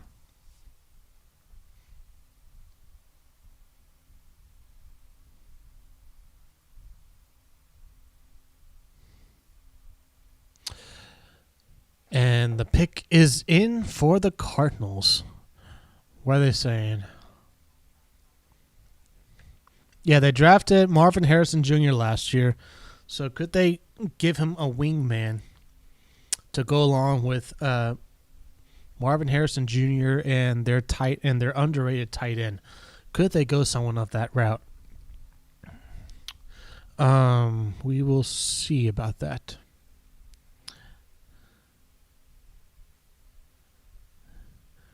And we are still streaming. Are we still streaming? I believe we are. Yeah, we are. All right. I am somehow still streaming this. I will take it. We'll peek in here for a quick second as to who they think what's going on here. Congrats again to the Jaguars for making that massive move. And they're still talking about the Jaguars. Stop talking about the Jaguars.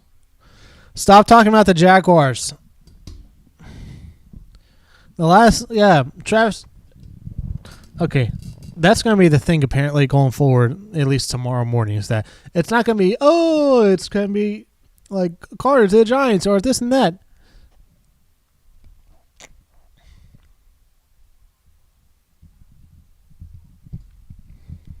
All right. Maybe this is interesting. Couldn't they move back in? They're talking about how Cleveland now has another top second round pick that they can use to trade back quarterback, it'll be fascinating to get Shedeur Sanders, which I wouldn't mind that. Well, as for the at all. Arizona Cardinals, you mentioned Maserati Marv, as your partner would call him, Joel Klatt, who got selected by the Cardinals last year. And now here is the latest pick of the Cardinals. Could be another receiver. With the 16th pick in the 2025 NFL Draft, the Arizona Cardinals select Walter Nolan, defensive tackle, Mississippi. All right, so they go interior defensive line here, Daniel. Yeah, they were active in free agency. Remember, they just brought in Calais Campbell to see what they get out of him at the end here. Dalvin Tomlinson was brought in. Yeah, Calais Campbell now back in Arizona, away from Jacksonville. Bye. See you. That's going to be an interesting mentoree situation here with Walter Nolan and Calais Campbell here. All right, so Cincinnati is up next on the clock. So one has to wonder now with Cincinnati, who the heck are they going to pick with Cincinnati? Because it's like they have all their cap wrapped around their wide receivers and offensive players. So you would think anyone on defense will do.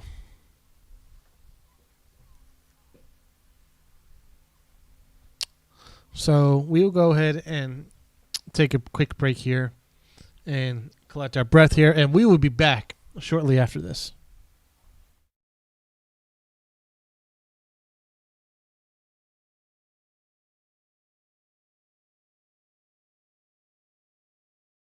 Welcome back, everybody. And when all else fails, ramen is the thing that hits the spot. Because right now, I'm not gonna lie to you, I'm struggling a bit here to see if I can keep doing this and follow up with this draft. Because where in the world is Shedeur Sanders gonna go? And there was rumblings of the Titans trading back into the first round to get a wide receiver for Cameron Ward, our new quarterback. And something interesting popped up on the social media realms of the Tennessee Titans, and I wonder if I can do this real quick. All right, if I can quickly save this and then pull it in this way, where, all right, here we are. Let's see what happens here. So, you probably can't see. You can see that. Yes, you can. All right. So this was posted on the Titans' social media. The whole debate about what's Cameron Ward's jersey number. They dubiously block out the number. They dubiously block out the number. I am starting to become convinced that they are making this big reveal of such a number that they're going to do with Shedeur, with Cam Ward. Like, this is straight up. I mean, as the Bengals pick is in, like, this right here is straight up Marvel movie Easter egg stuff where they'll show it in their marketing or even in some of their movies of like, here's so-and-so. What could it mean? What could it mean? I can see where an outline could be a 7, but I can see it where it can also be a 1 for that light blue. Man, that looks so beautiful, him in the light blue jersey. Oh, it's so gorgeous. So, with that, yeah, that was posted on the Titans Spheres online, and we will go ahead and get back to the draft here. And Roger Goodell about to announce the Bengals pick here whenever they come get up here.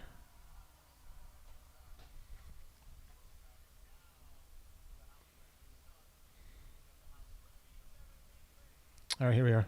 25 NFL Draft, the Cincinnati Bengals select Shamar Stewart, defensive end, Texas A&M. Yeah, not a surprise to see him go defense here. This defense last year. This is a deep class of edge rushers.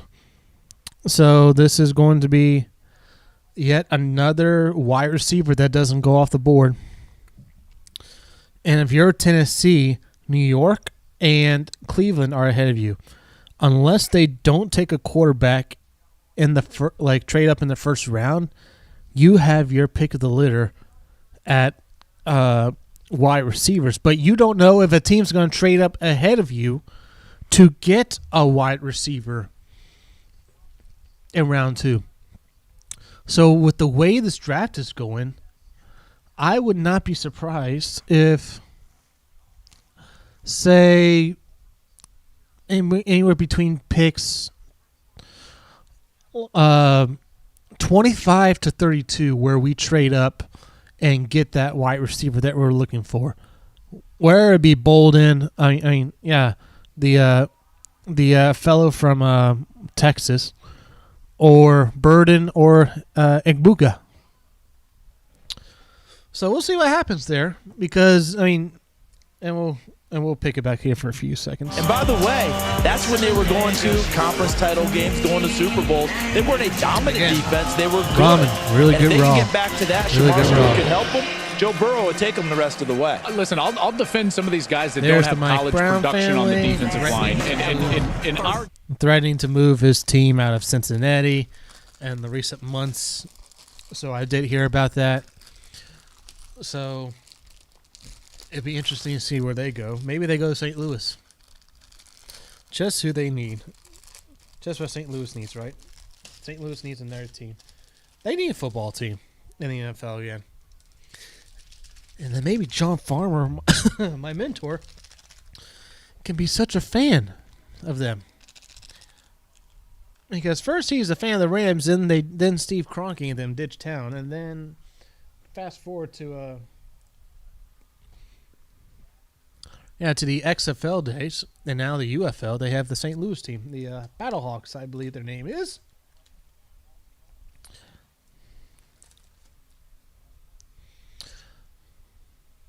So everything has been ho-hum for this draft, and still no word on Shedeur.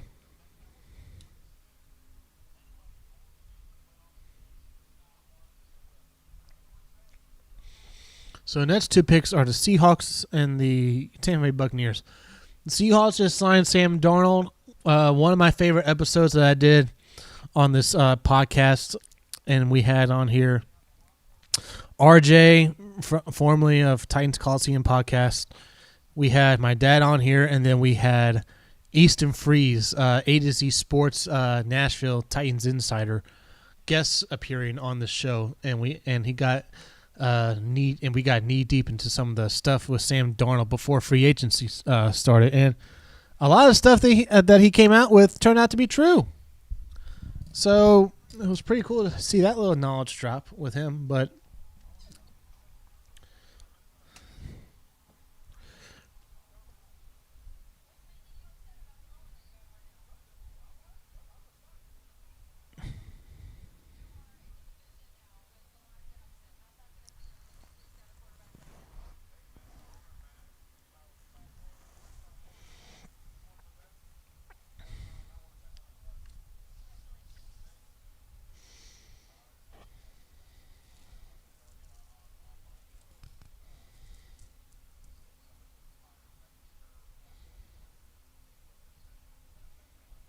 The Seahawks pick is in.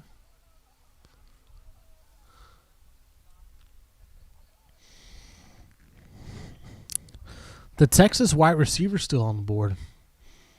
I wonder if that's going to be the next pick. Give Sam Darnold a good weapon to throw to.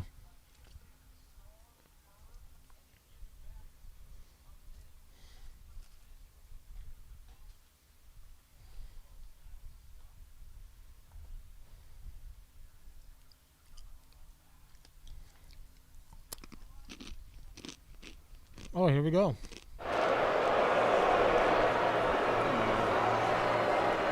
With the 18th pick in the 2025 NFL Draft, the Seattle Seahawks select Gray Zabel, guard, North Dakota State. There's your guy. Yeah, this is my favorite player in the draft. Again, if you are a Titans fan, you are wanting this so far. This is the draft you have been wanting. Let the wide receivers drop. Let the wide receivers drop. If you're in the camp of draft the first round wide receiver that fell to you in the second round, or if you're in the camp of someone wants one of these wide receivers, you can fleece them for extra picks and get a third round pick again. So Seattle gets another bodyguard for Sam Darnold. With that pick? Yeah, Sam Darnold is a very, very happy man right now. All right. There's the picks right there that showed up next. The Bucks pick, no, their pick is not in yet, but the Steelers are like 2 picks away from having their pick of the litter of quarterbacks without the need to trade up. So the whole Mike Tannenbaum spiel online on ESPN saying, if you're Pittsburgh, you have to pay the quarterback tax and you have to trade up. They may not have to trade up anymore. They may just sit there and take the quarterback that they see fit. And maybe the Shedeur slide finally ends.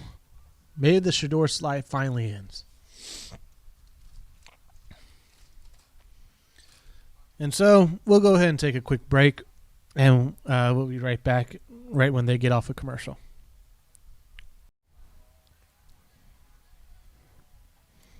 All right, we are back here live covering every single pick of the NFL draft. Lord help me now. How am I still going to get through this? And Shedeur is still undrafted right now. This is what do we have here?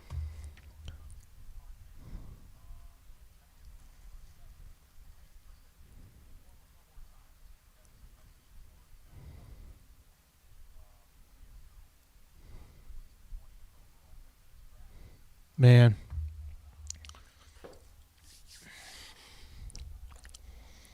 The fall of Shedeur Sanders right now makes no sense.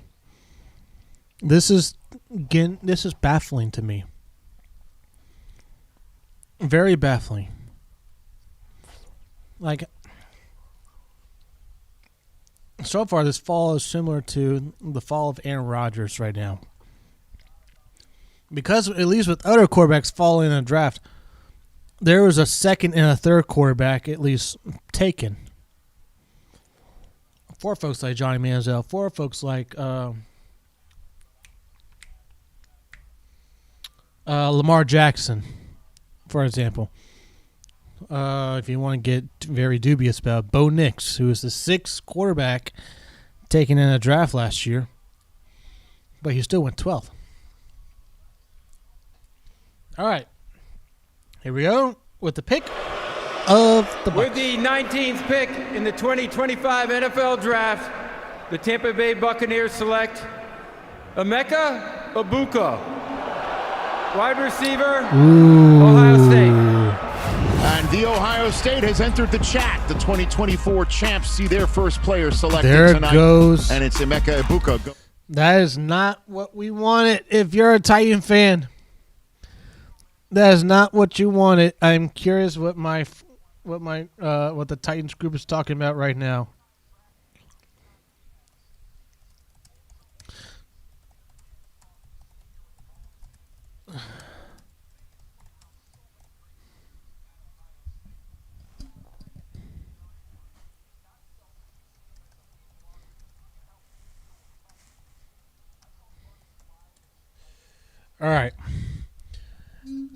All right. So, oh yeah, this graphic right here before I take it away. Look at that list. Really good wide receivers. And if you're Baker Mayfield, you've got a boatload of weapons. You got a boatload of weapons now. You got Mike Evans. You got Godwin. You got another wide receiver. Now you get Egbuka. Great. Hey, how long is Mike Evans going to play for you? I guess is the question. And then, yeah, you got a dynamic young wide receiver going forward for you in the future. Yeah, there you go. Some of us. Our chat has been renamed to the Ward Horde. Yeah, I agree with someone in our the Twitter chat is that Luther Burden the third is gonna go in the third round. I'm not ready to say that. I would not be surprised now if that's the case. If now we're gonna see a run at wide receivers, and that is not something you want if you're a Titan fan. If you want one of these guys around too. So, that's a good get for the Buccaneers. All right. Shedeur Sanders or a quarterback, the Steelers are pretty much right there. Right there for the taking. We will see what happens with that.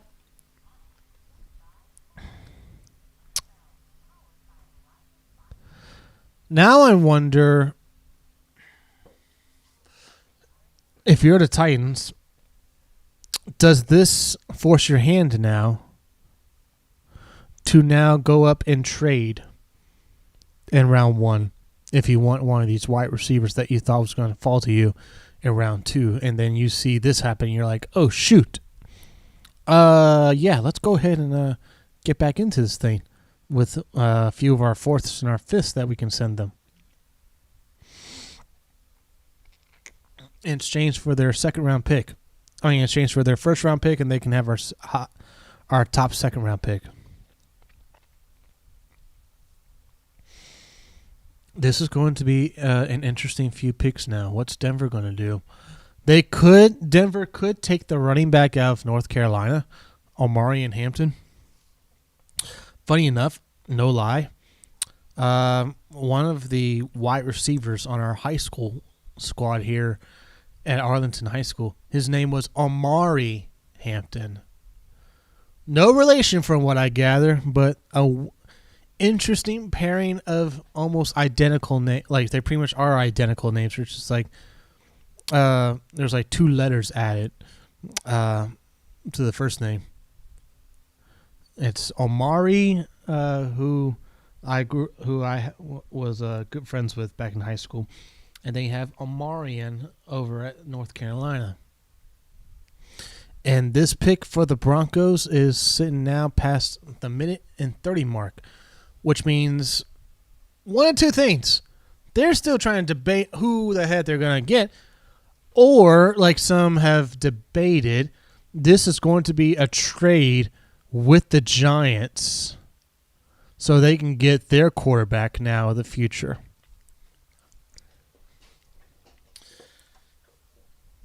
Because now I'm gathering, because I'm starting to get the feeling that now Pittsburgh will select a quarterback.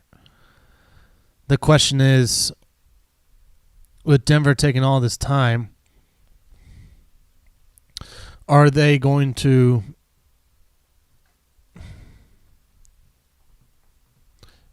so the pick is in, unless there's a trade that just happened. The pick is in. So far we've only had that one bloody trade with the Jaguars and the Browns. You've got to be kidding me still. Of all the teams to trade up, that was the team to do it.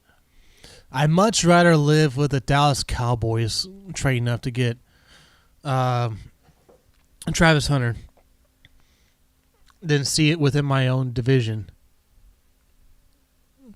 with Travis Hunter and the Jaguars. And my dog is barking for some reason, so I wonder if someone's at the door or not. Again, the pick is in for the Broncos. I wonder if my wife is home. If she just arrived. What do we have here? Available. We do not know if the Steelers are going to pick him. My understanding is, as of yesterday, they were going back and forth. Is the value worth it? Split in the room. We will see what decision they make. Split in the room. Well, the draft room is about to get the 20th overall selection. The Steelers are 90 ticks in now into their clock time for the 21st overall pick. Again, they don't have a second-round selection. That went to Seattle for DK Metcalf. They're waiting on Aaron Rodgers. But in the meantime, here comes the commissioner with a special guest to announce the Broncos selection.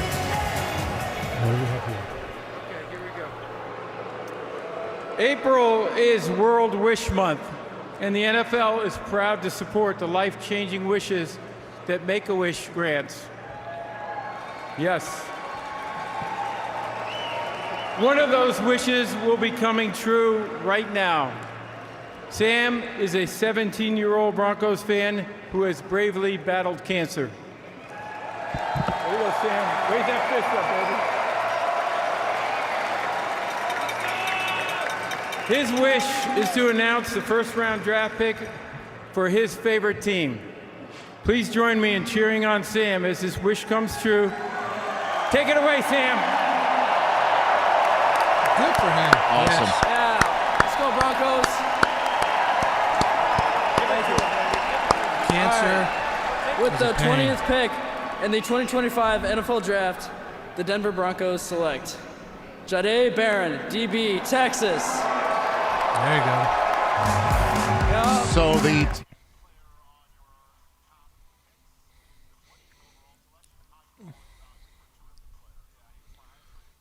So this was so this is the first corner, I believe, to go off the board, if I'm not mistaken. That's not named Travis Hunter.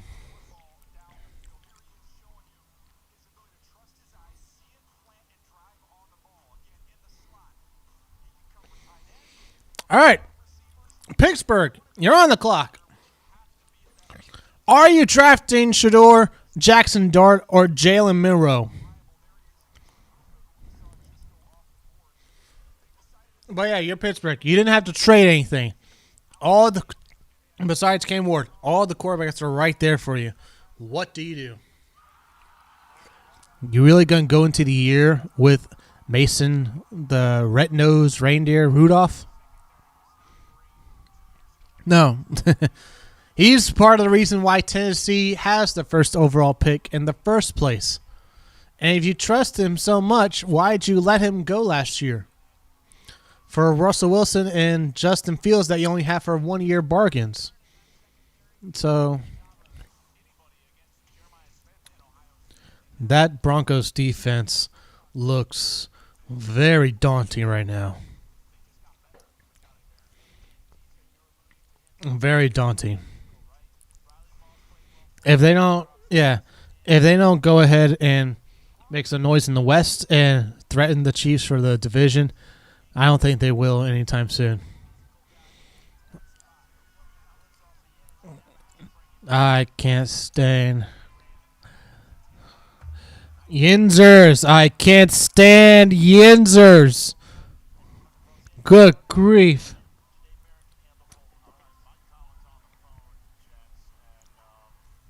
All right.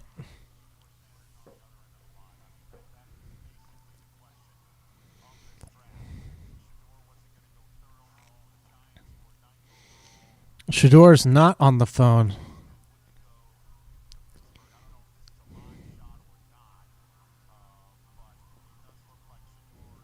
Not. Yeah. We have...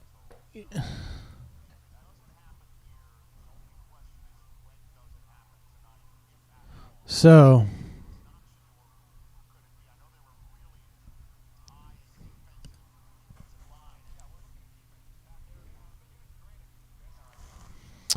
All right.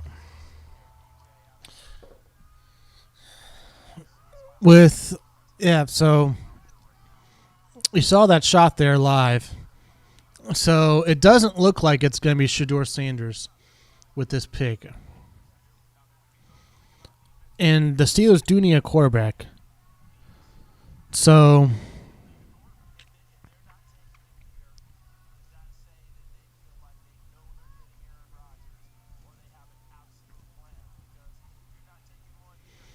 Yeah, if the Steelers don't take a quarterback here, what's their plan? Are you really got your eggs in the basket of Aaron Rodgers that you don't know if it's going to be there for you?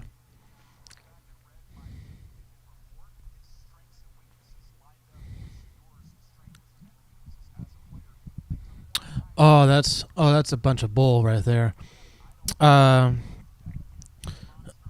What you call it? Daniel J. Ryan just said that his comps to Kenny Pickett's strength and weaknesses was the same as Shedeur's. With the That's 21st ridiculous. pick in the 2025 NFL Draft, the Pittsburgh Steelers select Derek Harmon, defensive tackle, Oregon. And the reaction from the crowd. And the crowd, yep. The Steelers go and take a duck for right there in the middle of their defensive line. I had a chance to go see him live, Dang. and he's impressive. He's on the other side of the line of scrimmage constantly. You see his quickness. I'm looking at the picks right here. The Chargers, the Packers, the Vikings, the Texans, maybe the Rams, Baltimore, maybe Detroit, if they don't like Jared Goff, Washington, Buffalo. There's no team left to take a quarterback now.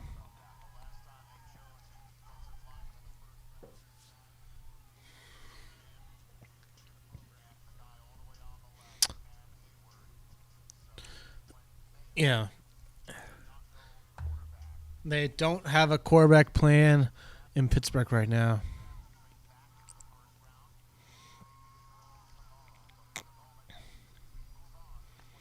So the Shedeur Sanders slide continues and continues and continues. And we will take a quick break and be right back at it after this. Concerns throughout this process. From what I understand, he had a knee situation that got red flagged, concerns about his longevity. That is why he has fallen. Not as much the speed thing, more the concerns about his knee. Well, coming off of the national championship season, folks were talking about a top 5 pick for Will Johnson. Well, if he was healthy, he would have been. Right. Wouldn't you? All right, we are back. And apparently that's the shock. Besides Shedeur Sanders, that's apparently the shock right now in the draft is that Will Johnson, the corner, is falling because of injury concerns with his knee. And so you had that little bit there from Ian Rappaport where the Chargers are receiving calls about potential trade-up. So who could trade up, I wonder? It'll be funny if it's Tennessee right here.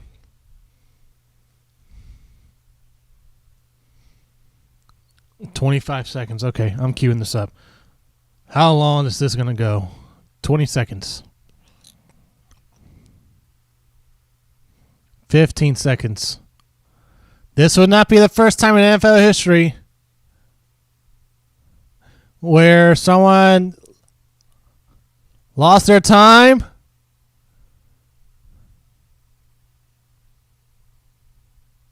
Uh-oh. Did they get this pick off?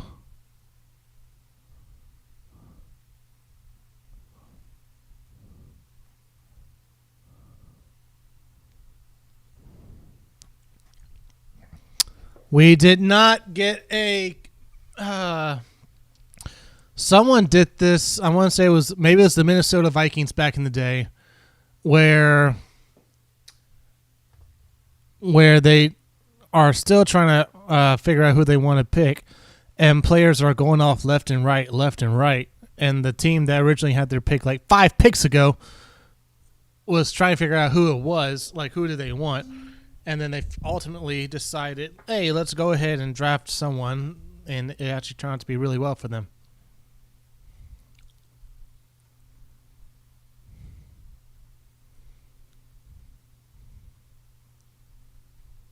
So, who is this going to be for the Chargers? They could use help on defense.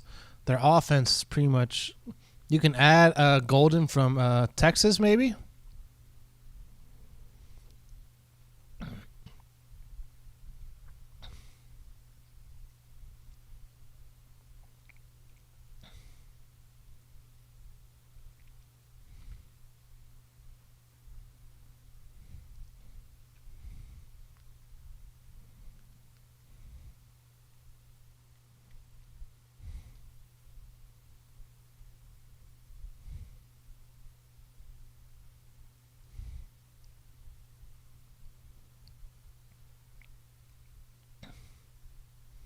All right, here we go.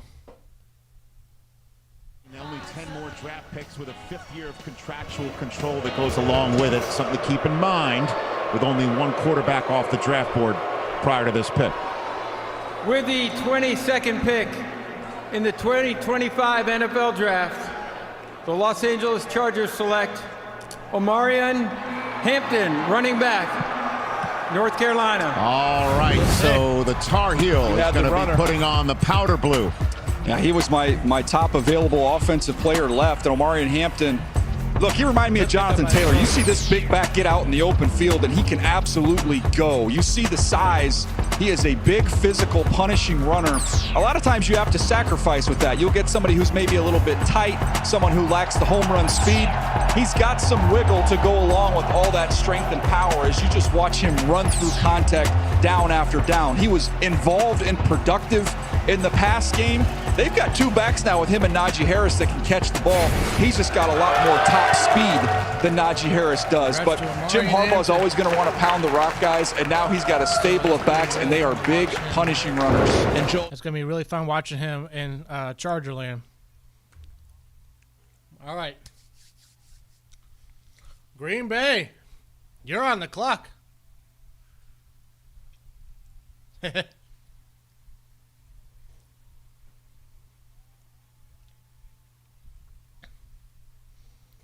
So we got the home, the Packers hosting the draft, and now they're gonna get their pick announced shortly. This place is about to explode in Green Bay.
All right, so they're talking about Favre famously basically told him wide receiver trap. Stop holding out. Remember that? That was a big moment when Javon Walker did hold out, and that was the last time they took a wide.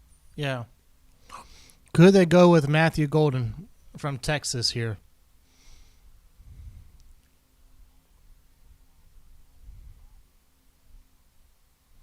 The pick is still not in yet. This guy's my favorite. The German Packer. Look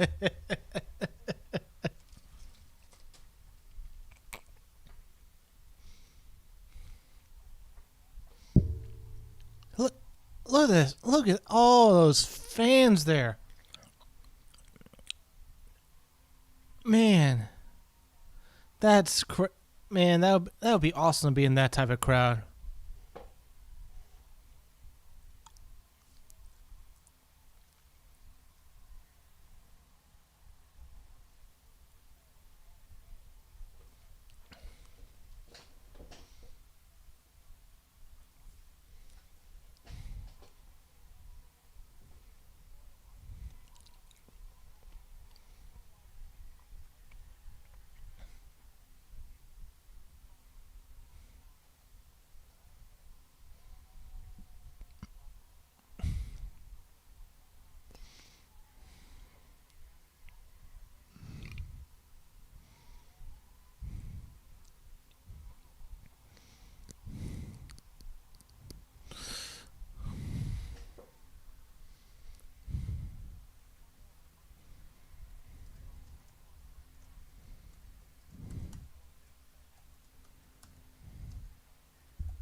All right, so this just in from Buck Rising a minute ago.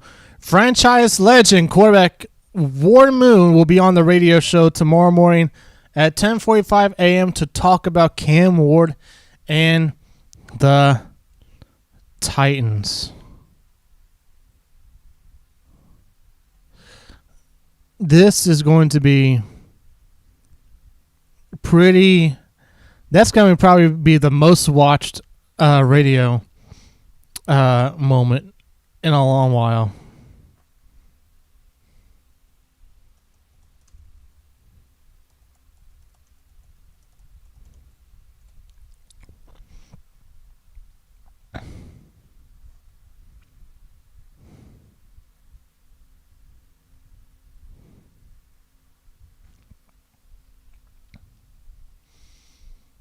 So the Packers are still on the clock.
I'm getting the update on X that the pick is in, and that it is in fact Matthew Golden, the wide receiver out of Texas. That's what I saw just now on X. We will see what happens.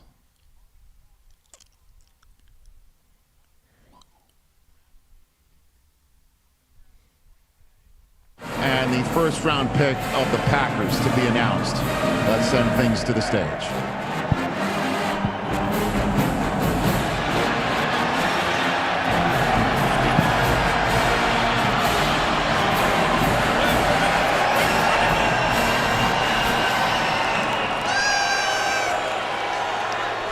Okay, Green Bay, it's your time.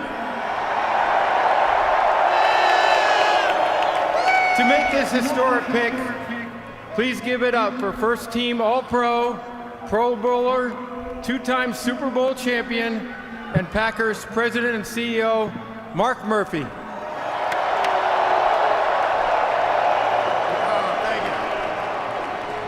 Thank you, Roger. How about this atmosphere? Isn't it unbelievable? Roger, thank you and the NFL for bringing the draft here to Green Bay for the best draft in the history of the NFL. Right here. On behalf of the Packers, Packer fans here in Green Bay, Wisconsin, and everywhere, because our fans are everywhere, it is my pleasure to welcome you all to the NFL Draft at Lambeau Field. It is our honor and privilege to host this wonderful event in our community, particularly since we are the only community-owned team in the NFL.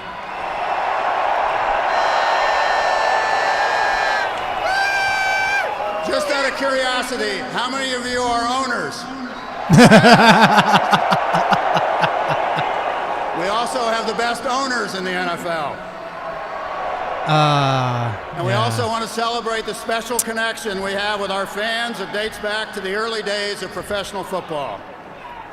With the 23rd pick in the 2025 NFL Draft, the 13-time world champion Green Bay Packers for the first time since 2002, draft a wide receiver. Listen to this crowd. Wow. Oh, baby. Matthew Golden, wide receiver. Ah, there you go. This place goes nuts. Yes.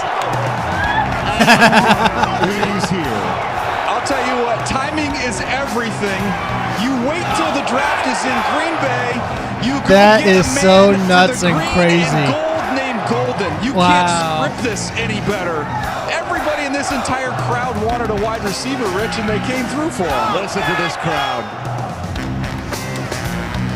Go, Pack, go.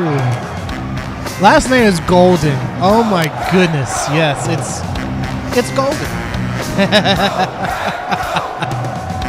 Ah, that's so good. So good.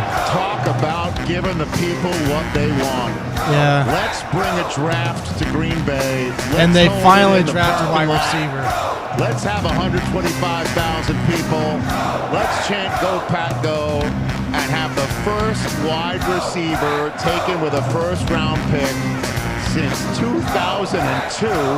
And let's have the kid be here in Green Bay, and let's have the word gold in his last name. That is what we call checking every box. DJ, I think you were the one coming up with it, writing it to me.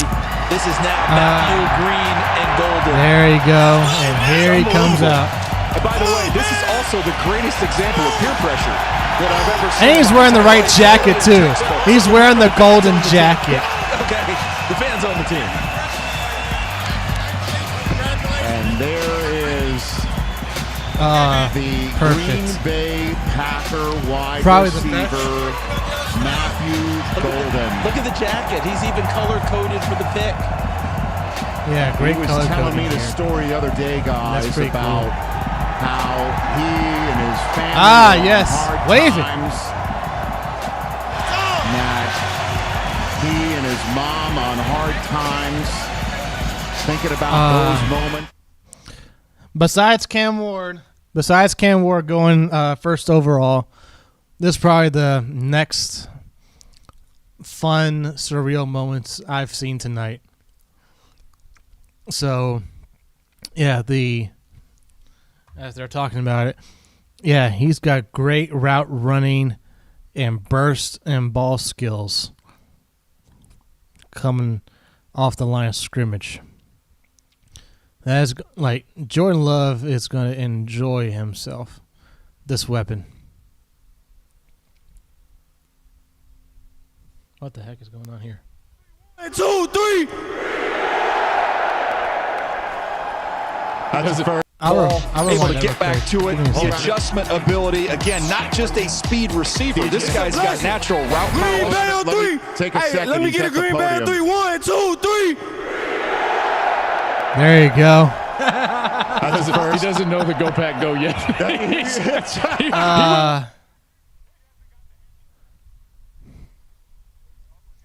All right. Wow. All right.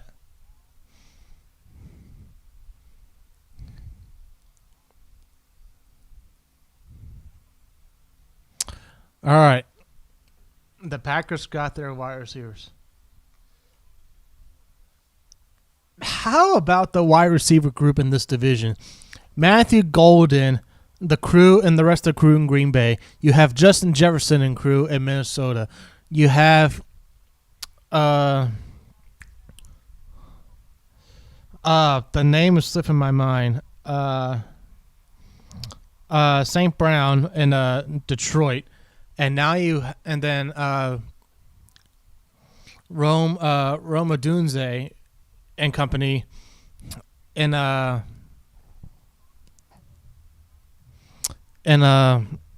Chicago.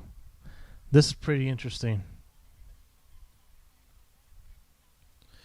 All right, we'll go ahead and take a quick break, and we'll get back with a 33rd pick right after this. 2025 NFL Draft. The Minnesota Vikings select Donovan Jackson, guard, Ohio State. There's another wide receiver taken. All right, so Donovan Jackson is going to Minnesota. Daniel? Yeah, Minnesota continues to invest in this. All right, yeah. They need to start protecting their new young quarterback and J.J. McCarthy. What better way than to their line play towards the end of the year for Minnesota, especially in that playoff game versus the Rams and then also versus the Los Angeles Rams, was very sus at best. And so we will get back to the break here so I can catch my breath.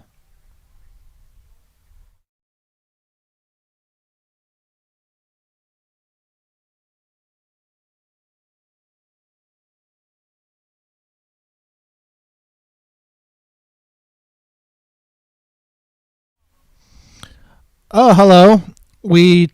Hello. Something just happened.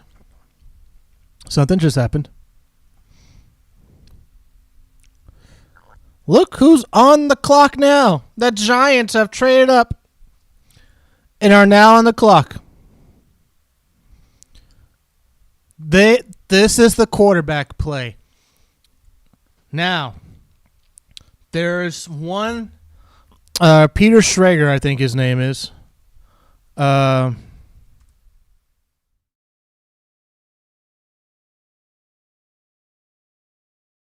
just lost my signal. There you go. I don't know why I did that. One guy by the name of Peter Schrager, where he have folks telling him that essentially they still have folks in the Giants front office that still revere Joe Judge, who is now at Ole Miss, and draws the connection to Jackson Dart. If that's true and you are still revering a coach that the vast majority of Giants fans hate, apparently, and the pick here is indeed Jackson Dart and not Shedeur Sanders, this franchise deserves to be maligned, ridiculed, and everything in between. Jackson Dart should not be the pick over Shedeur Sanders right now. If Shedeur is whiffed right here and it's not Jackson Dart, I mean, if it is Jackson Dart or Jalen Milroe is right there in the draft. If it is not Shedeur Sanders, shame on the Giants and shame on the rest of the quarterback needy teams, not named the Titans because we got Cam Ward. Shame on them for passing on Shedeur, all because you don't like his bravado and his father. Shame on you. Shame on you. Whoever gets Shedeur Sanders is gonna be very happy going to bed at night. Whoever gets Shedeur Sanders is gonna be very happy going to bed at night. And we are still in the sports commercial over here.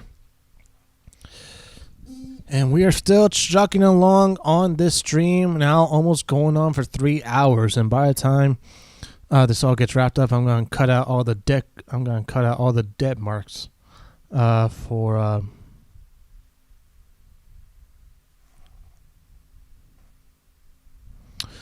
this. For the blank commercial breaks per se.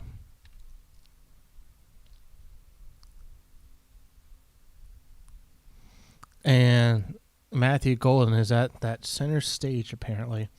I guess a while. All right, here we go. What do we got here? Giants trade 2 picks tomorrow night. They still have a 3rd round draft choice. That's the compensatory pick they sent to Houston for tomorrow night. And a 3rd round pick next year to trade up and take, one would think, a quarterback. Shedeur is smiling in his spot. Question is if he's letting that be his umbrella or is he a New York Giant?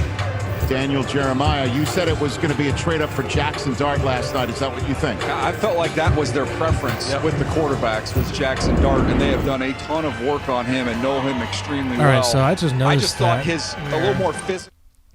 I noticed that whenever they cue to a feed in Dion's crib, there's a little bit of a static. There's a little bit of a staticness to it.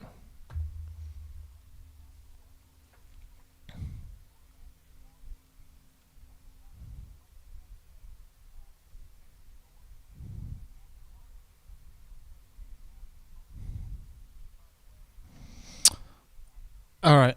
So if this is Shedeur Sanders, great play on the Giants to get Abdul Carter and still nab Shedeur Sanders in this same round. Very dubious of them. And yeah, I would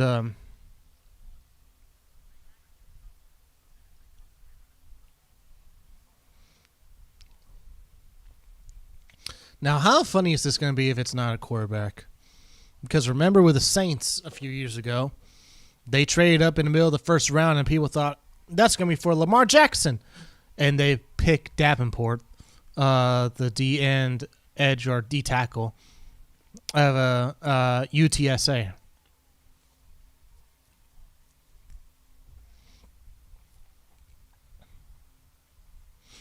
I hope it is Shedeur. I don't want him in the AFC, and I don't want him with the Steelers.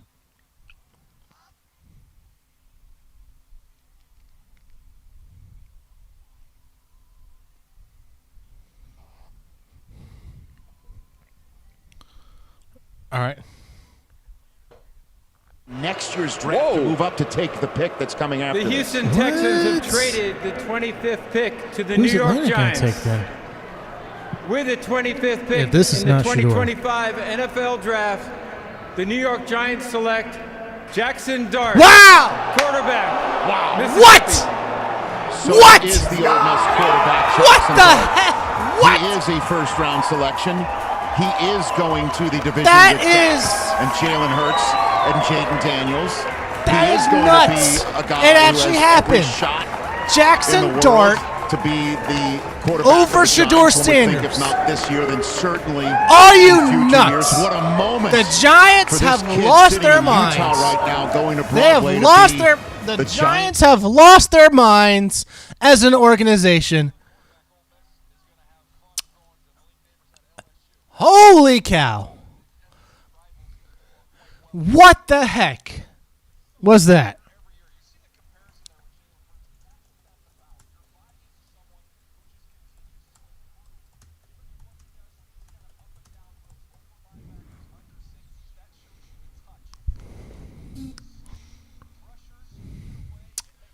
Man, I swear to God, man,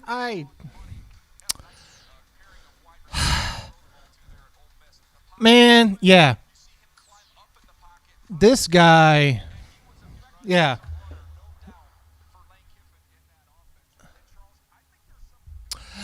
There is no way this succeeds.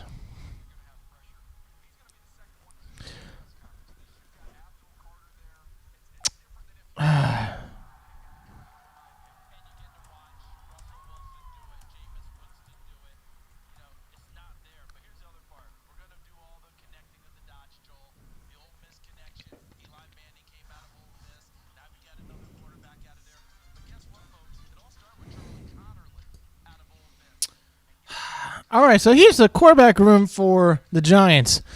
Russell Wilson, Jameis Winston, Tommy DeVito. Pretty cool, but you know he's not a starting quarterback.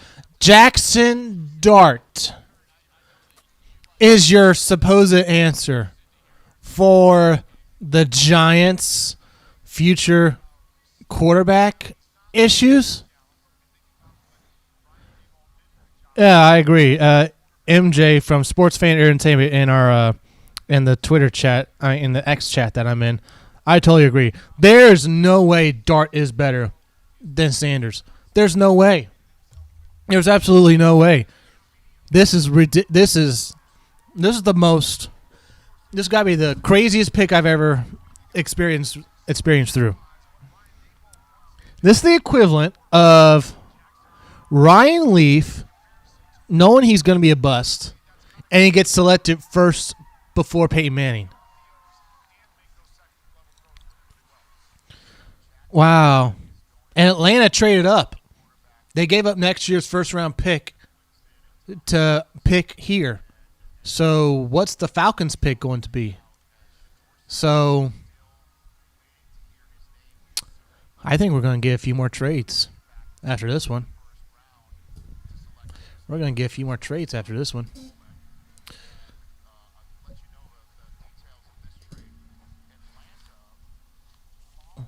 All right, here's what they gave up. A second tomorrow night, a seventh on Saturday, and a first-rounder next year, and get a third from the Rams. The Rams now get a second-round pick back. They didn't have one this year because they flipped it to Carolina last year to take Braden Fisk out of Florida State. All right. Wow. I mean, we now live in a world where Jackson Dart is drafted ahead of Shedeur freaking Sanders. And the watch continues. The watch continues. The Shedeur slide continues to go. And this is getting utterly ridiculous. And here we go with the what are the Falcons going to do? The Los Angeles Rams have traded the 26th pick to the Atlanta Falcons. With the 26th pick in the 2025 NFL Draft, the Atlanta Falcons select James Pierce Jr. Tennessee. So the team that needed pass rush has now absolutely checked the boxes this season. We begged them for years. Just take a pass rusher in the first round. They never did it. Now they decided to double down. How about that? A big-time explosive athlete. Leonard Floyd is the body type. You see the height. You see how kind of that lean, narrow frame. All right. Atlanta, congratulations. You have two brand new edge rushers in Atlanta right now.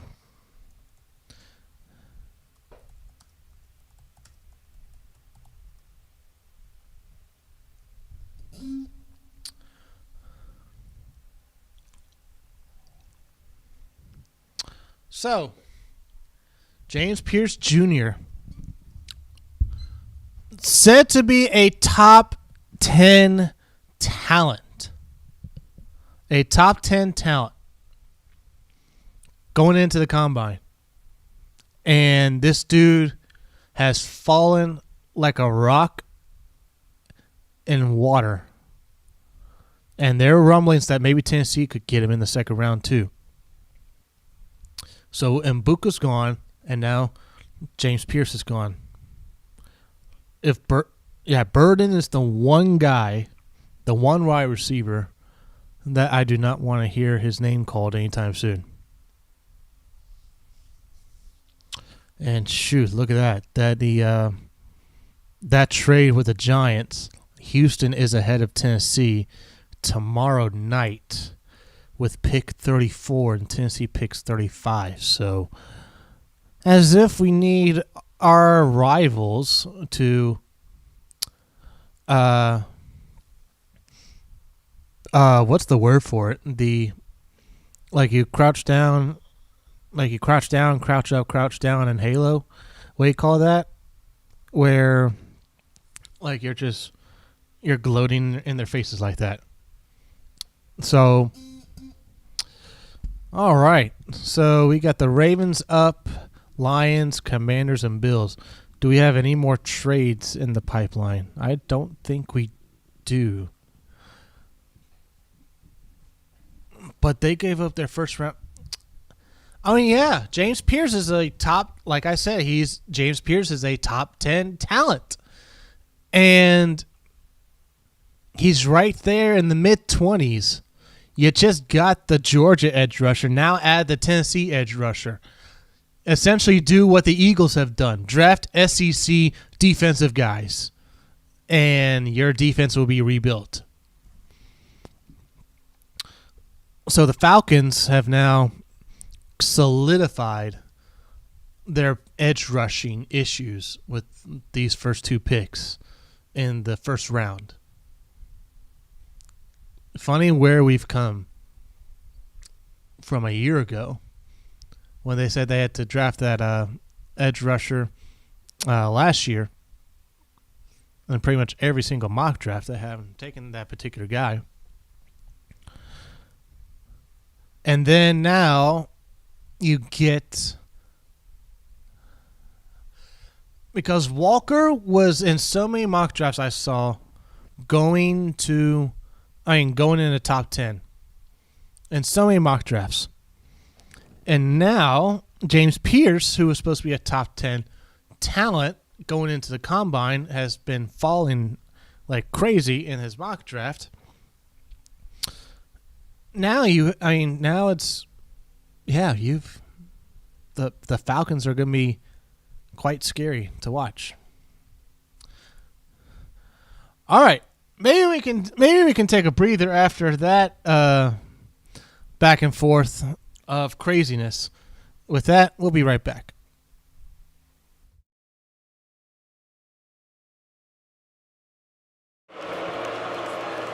With the 27th pick in the 2025 NFL Draft, the Baltimore Ravens select Malachi Starks, defensive back, Georgia.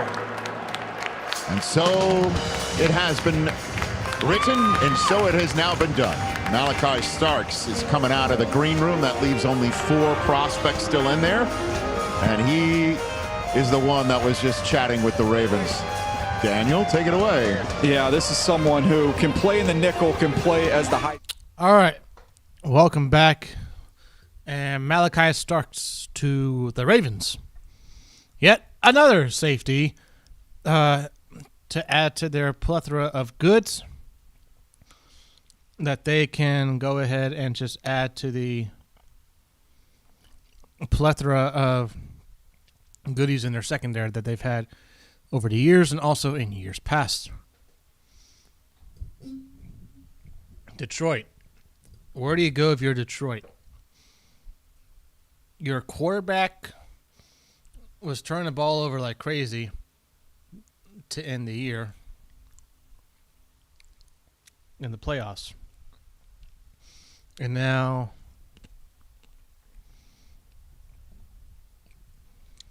one has to think this has to be for a defensive player or a offensive lineman for the Detroit Lions.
It doesn't look like there's going to be any more major trades to go on tonight.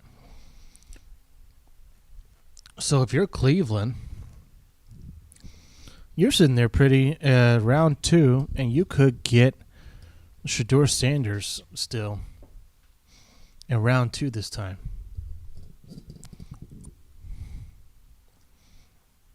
Hey, for all we know, Shedeur's going to go to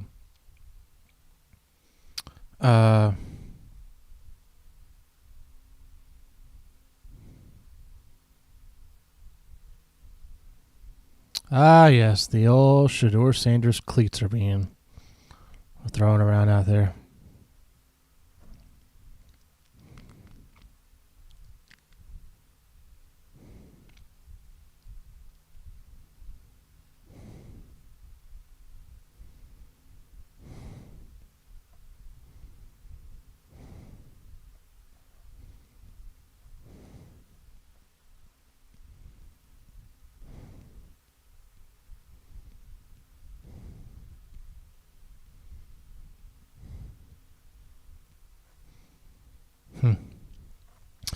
Apparently, Coach Prime, Deion Sanders, put out there apparently back last year, or replying to someone talking smack about Shedeur. Deion Sanders saying he will be a top 5 pick. Where your son going? LOL, LOL, LOL. I got time today. Well, that's not looking pretty well if you're Shedeur.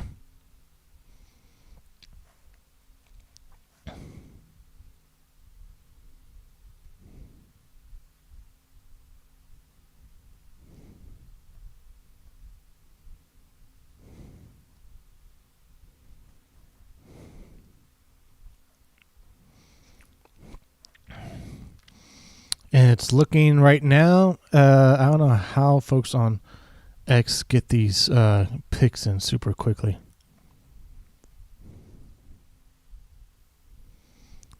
Because apparently the pick is in for the Lions. And it's apparently another Buckeye coming off the board. So James, from earlier, if you're still watching, you're about to get a whole bunch of Ohio State players, like you said, off the board.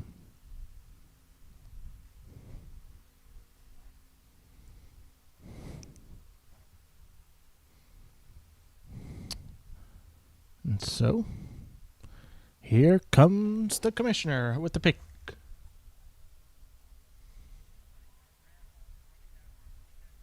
It so well as a GM. With the 28th pick in the 2025 NFL Draft, the Detroit Lions select Tyleik Williams, defensive tackle, Ohio State. Well, they stay in the Big Ten there and go Tyleik Williams.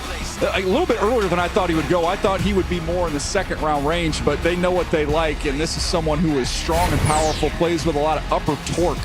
You see him press out blocks. He can hold that point of attack really, really easily. Just a big, strong, powerful guy at 334 pounds.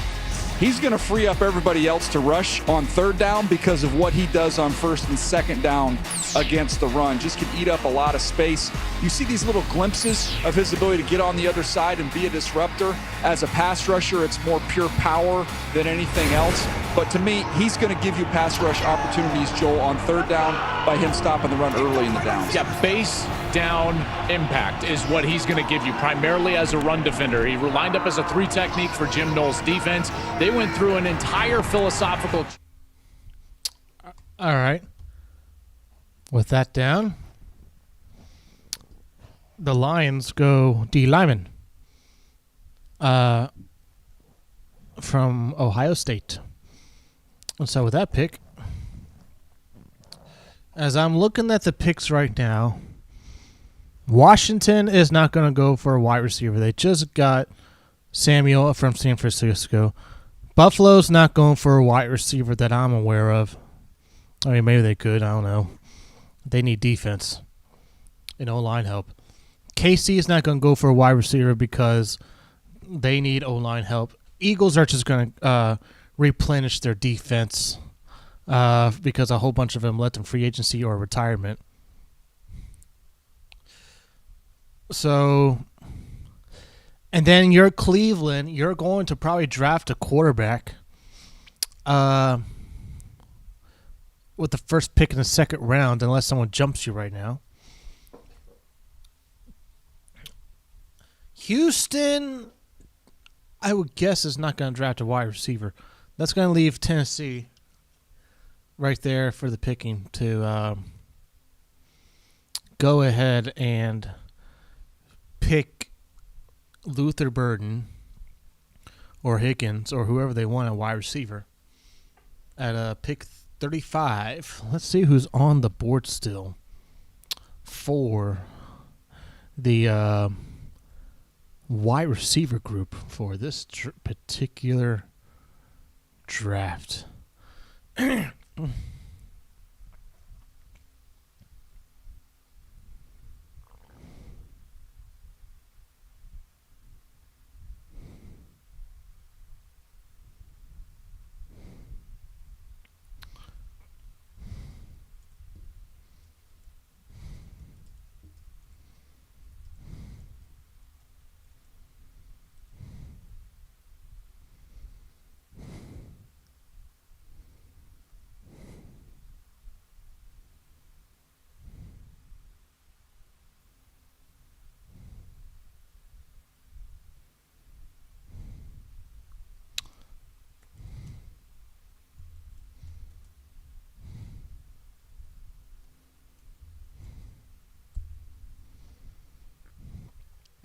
All right, so looking up ESPN, Will Johnson from Michigan still remains the top corner. Available, second ranked position, 10th overall rank with a 91 grade. He's still on the board. You still got Maxwell Hairston from Kentucky. You still got the Campbell fellow from Alabama. In terms of wide receivers, though, they have on here Jaden Higgins, Trey Harris, ahead of Luther Burden for in terms of wide receiver rankings of those left. Go down the list. Jalen Noel, Jack Beck, Royals. You got Kyle Williams, who played with Cam Ward back at Washington State.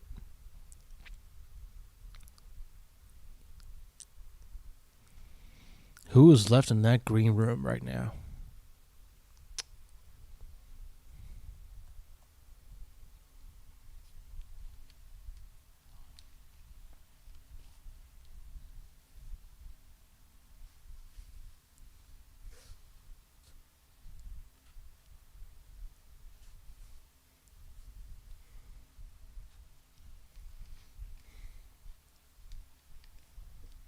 I have to imagine that Shedeur is going to be picked at pick 32, and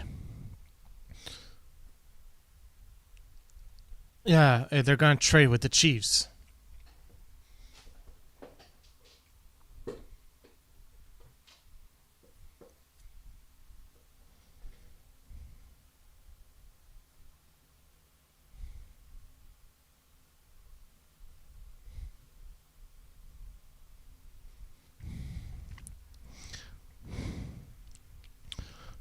So in terms of, let's look at edge for what's available. Mike Green is still out there, the best available, and let's go ahead and cue this up. The 29th pick in the 2025 NFL Draft, the Washington Commanders select Josh Conerly Jr. Here we go. Tackle, Oregon. Another tackle. How about that? They doubled up on tackles. You get a player as special as Jaden Daniels, Adam Peters is going to do his darndest to make sure that he's protected. Laramie Tunsil is going to play the left tackle. Josh Connolly is going to slide right in as the right tackle. And then Brandon Coleman's going to be a nice swing tackle for him, so they even have some depth there. Look, to me, this is a player who plays there too. Yeah, who plays very under control. You don't see him get out over his skis. He's patient with his hands. He can sit back in the rocking chair.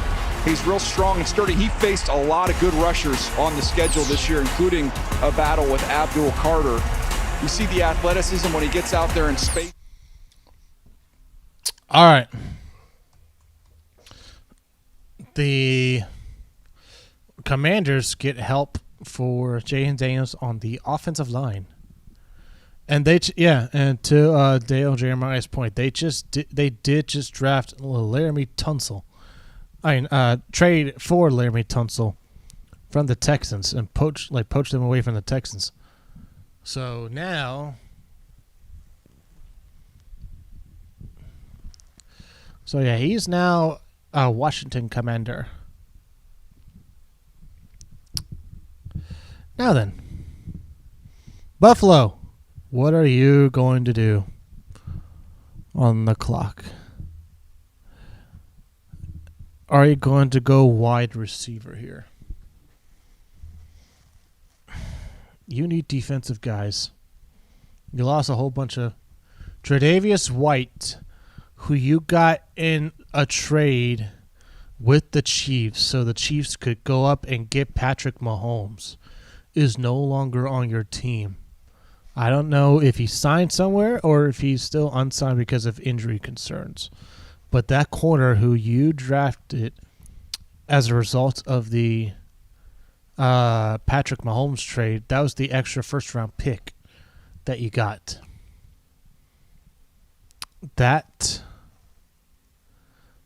You had to replenish that somehow. So this could be the Will Johnson trade. The Will Johnson pick. In terms of edges, there's a particular guy I like, and I thought could go to the second round. ESPN has Jack Sawyer from Ohio State at 117 overall. How? Why? That dude, if we can get him in the 4th round like that, I will be doing backflips. If we somehow get Jack Sawyer in round 4, that's going to be so insane and lucky if we grab him. You also have JT from on the opposite end, who's his teammate. Oh, we're almost there. We're almost there. We are going on almost 3.5 hours.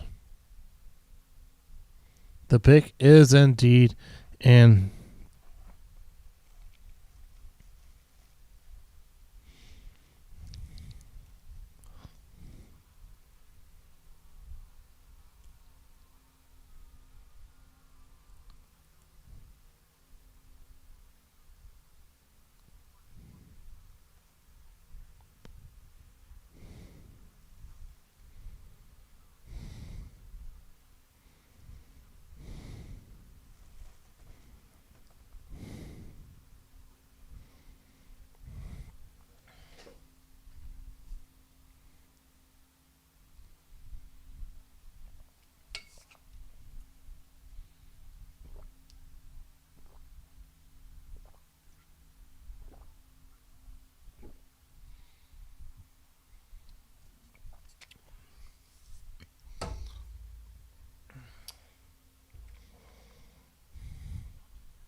Country as Araku, the Ted Hendricks Award Donovan, winner. As Araku, he had 16.5 sacks for Boston College. That would be interesting to me. Just to put a number on it, they were 21st in the league in playing cover one, in playing man coverage. So if they want to play, they want to play more. They got to pump that up. And remember, they swung and missed on Kyrie Elam a few years ago at corner.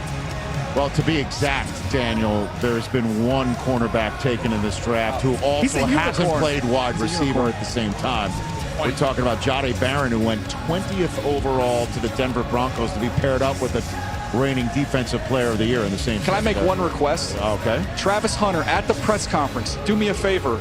Come out as a wide receiver and do a press conference, change outfits, come out as a corner and do another one. I love it. So here comes the commissioner with the Bills pick and another special guest with him. The Chiefs are on the clock right now, and we're about to hear the Bills selection here in Green Bay. The NFL is stepping up to have an even greater impact as a wish maker for Make-A-Wish. For the second time tonight, we have the opportunity to grant a wish for a deserving young man to announce the first pick for his favorite team. Tommy. Give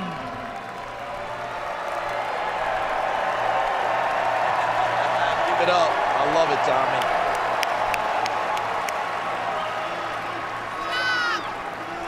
Tommy is a 16-year-old living with a neuromuscular disorder, is a huge Buffalo Bills fan, and he's here with me to make the announcement for his beloved Bills.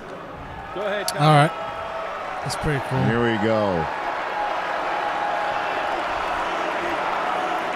Put the microphone down. Come on. There you Let's go, Buffalo!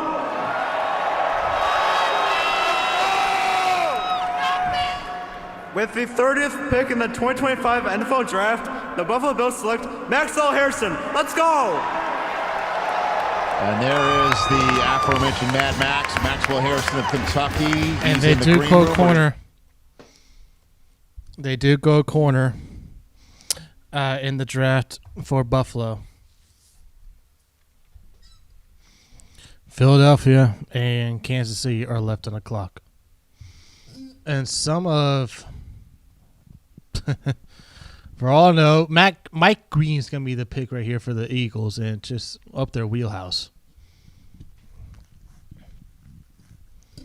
But Mike Green still on the board. You still have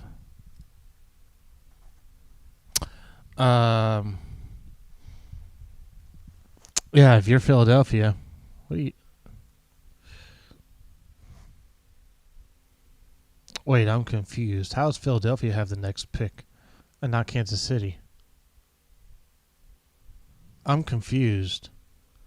Kansas City did not win the Super Bowl. How does Philadelphia have the next pick unless a trade just happened? Did a trade just happen with the Chiefs?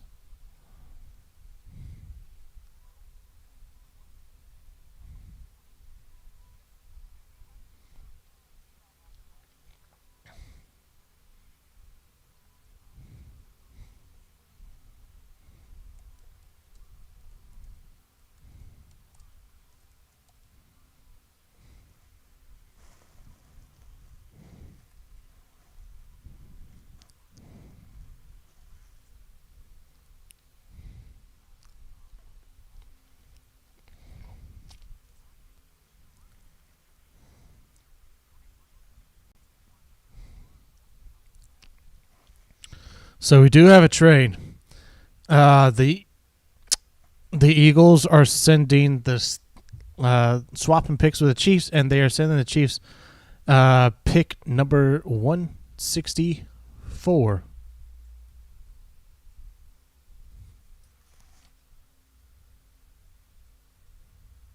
Someone's blasting their.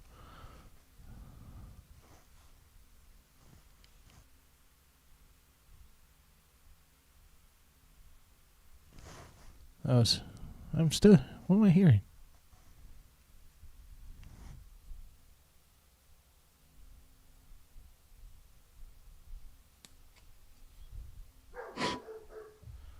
So I do hear something outside. Someone just pulled into my driveway. I think it's my wife. All right. So yeah, the Eagles send the 32nd pick and pick 164 to the Chiefs for pick 31. Which is a 5th rounder.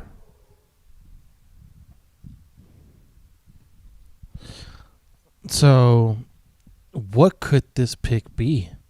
Why would the Eagles trade up? Yeah, here we go. Philadelphia now belongs to Kansas City. And the Eagles just made the pick that they coughed up the Buck 64th overall pick to go select. So all right, so maybe the Titans can do a trade with the Chiefs and send them a 4th round pick. The Chiefs are on the clock right now. We'll find out how the first round wraps up pick. when we can get our wide receiver and go to bed in peace.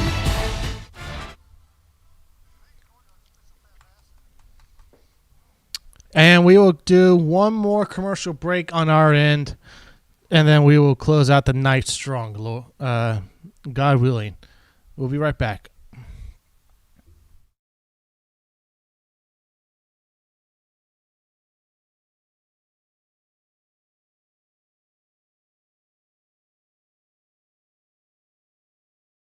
All right, we are back, and we are going to close out this draft strong.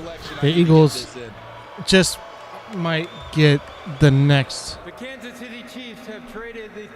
steal of the draft with this next pick here. With the 31st pick in the 2025 NFL Draft, the Philadelphia Eagles select Jihad Campbell, linebacker, Alabama. They can't get away with this. They can't get away with this. How many top 10? How many? Like SEC powerhouse dudes can the Eagles just fleece the rest of the NFL off of? This is highway robbery.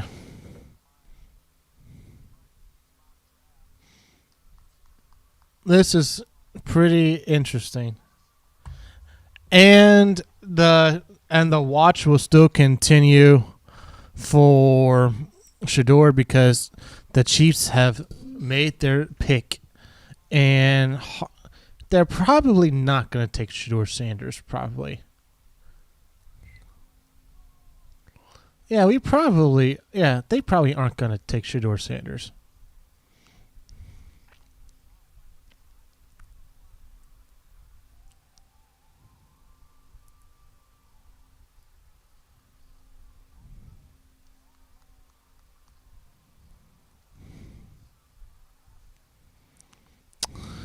Yeah.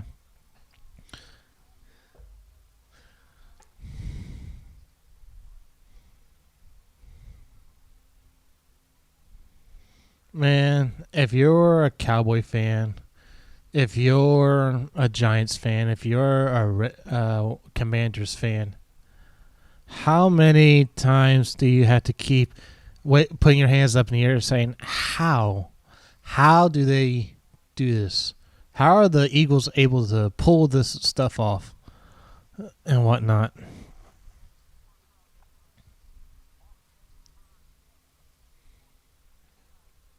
But we made it. We made it. Round 1 is about to be in the books here. And, yeah.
So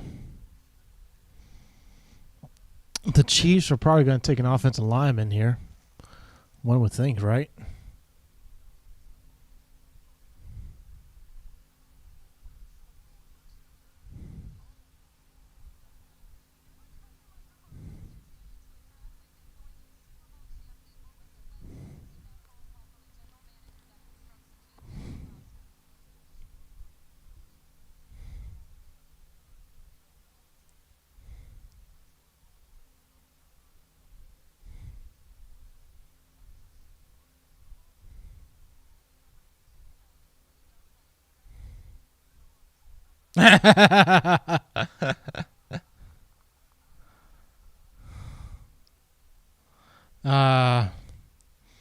Taking the microphone from the on talent lady on stage.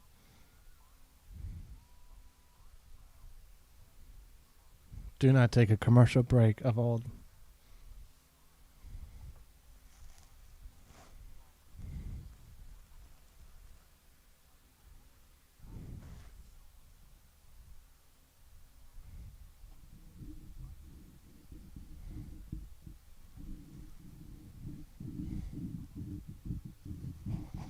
So if you're Cleveland,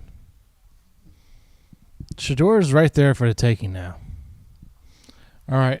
One final pick. Final pick of the first round. It's from Kansas City. With the 32nd pick in the 2025 NFL Draft, the Kansas City Chiefs select Josh Simmons, tackle, Ohio State. Yep. There you go. Josh Simmons from the Ohio State. Doesn't have to change color scheme very much. He's going to Kansas City to protect Patrick Mahomes, sir. We have two guys here at the bottom of the round who didn't have a healthy process, and I think you look at Josh Simmons, when he was healthy on the field, he was outstanding. A real fluid mover.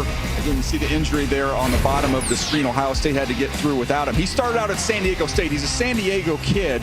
Began at San Diego State, then transferred to Ohio State. Man, he stepped right in at left tackle, and you can see his feet. Just watch him move. Here he is, his ability to kind of roll his hips. He can play with leverage, get underneath guys. Again, I'm telling you, his tape is as good as any tackle in this draft when he's out there. Look at him run and move. He's real fluid and loose. I think he's going to be the most talented tackle on their roster. They've got a bunch of tackles now, but to me, talent-wise, it's not close. He's their most talented tackle. All right. We will end it right there. It is quite the first round. And how far does this man have to drop? The smear campaign against Shedeur Sanders has succeeded. It has succeeded, and it is disgusting to watch. It is disgusting. The man has not done anything wrong on the field or off the field.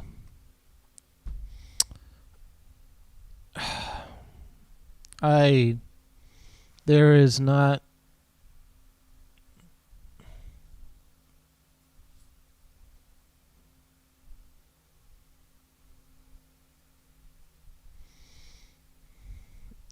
Yeah, there's nothing to explain this outside of hate. This is nothing more than hate. You cannot say with a straight face that Shedeur Sanders' tape and play is what dropped him to the second round, because this guy was projected in tandem. Could he be quarterback one? Could he go first overall over Cam Ward? Does Cam Ward go first overall over Shedeur Sanders? Like Stephen A. Smith said, we went to potentially the first overall pick. Then we went to the third overall pick to the Giants. Then we went to 6. Then we went to 7. Then we went to 9. Then we went to 21. And then in the late 20s for a trade up with somebody.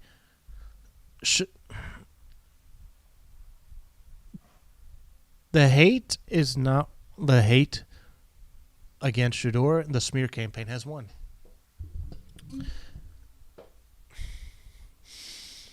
And if the NFL world can do this to Shedeur Sanders, they can do this to anybody.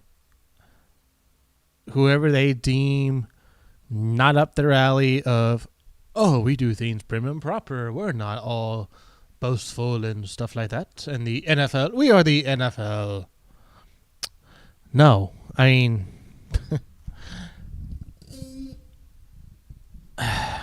for the Giants fans' sake, they better not see one lick of Jackson Dart this year and let him sit behind Russell Wilson and Jameis Winston. But there's no logical reasoning of having Shedeur not in the first round, let alone he is not the second quarterback off the board. With that, though, Tennessee is looking pretty at pick 35. Doesn't look like Cleveland's going to take a wide receiver because they're going to take a quarterback probably. And we'll see what happens from there. But until then, we're going to close out the show in style. Be sure you like and comment below. Subscribe to this channel if you're a brand new watcher. And if you've watched all 3.5 hours or this full video, thank you for bearing with me and just being another friend sitting right next to me watching this draft go down. Until next time, guys, my name is Joshua Mickle, and as always, keep kicking it to the king.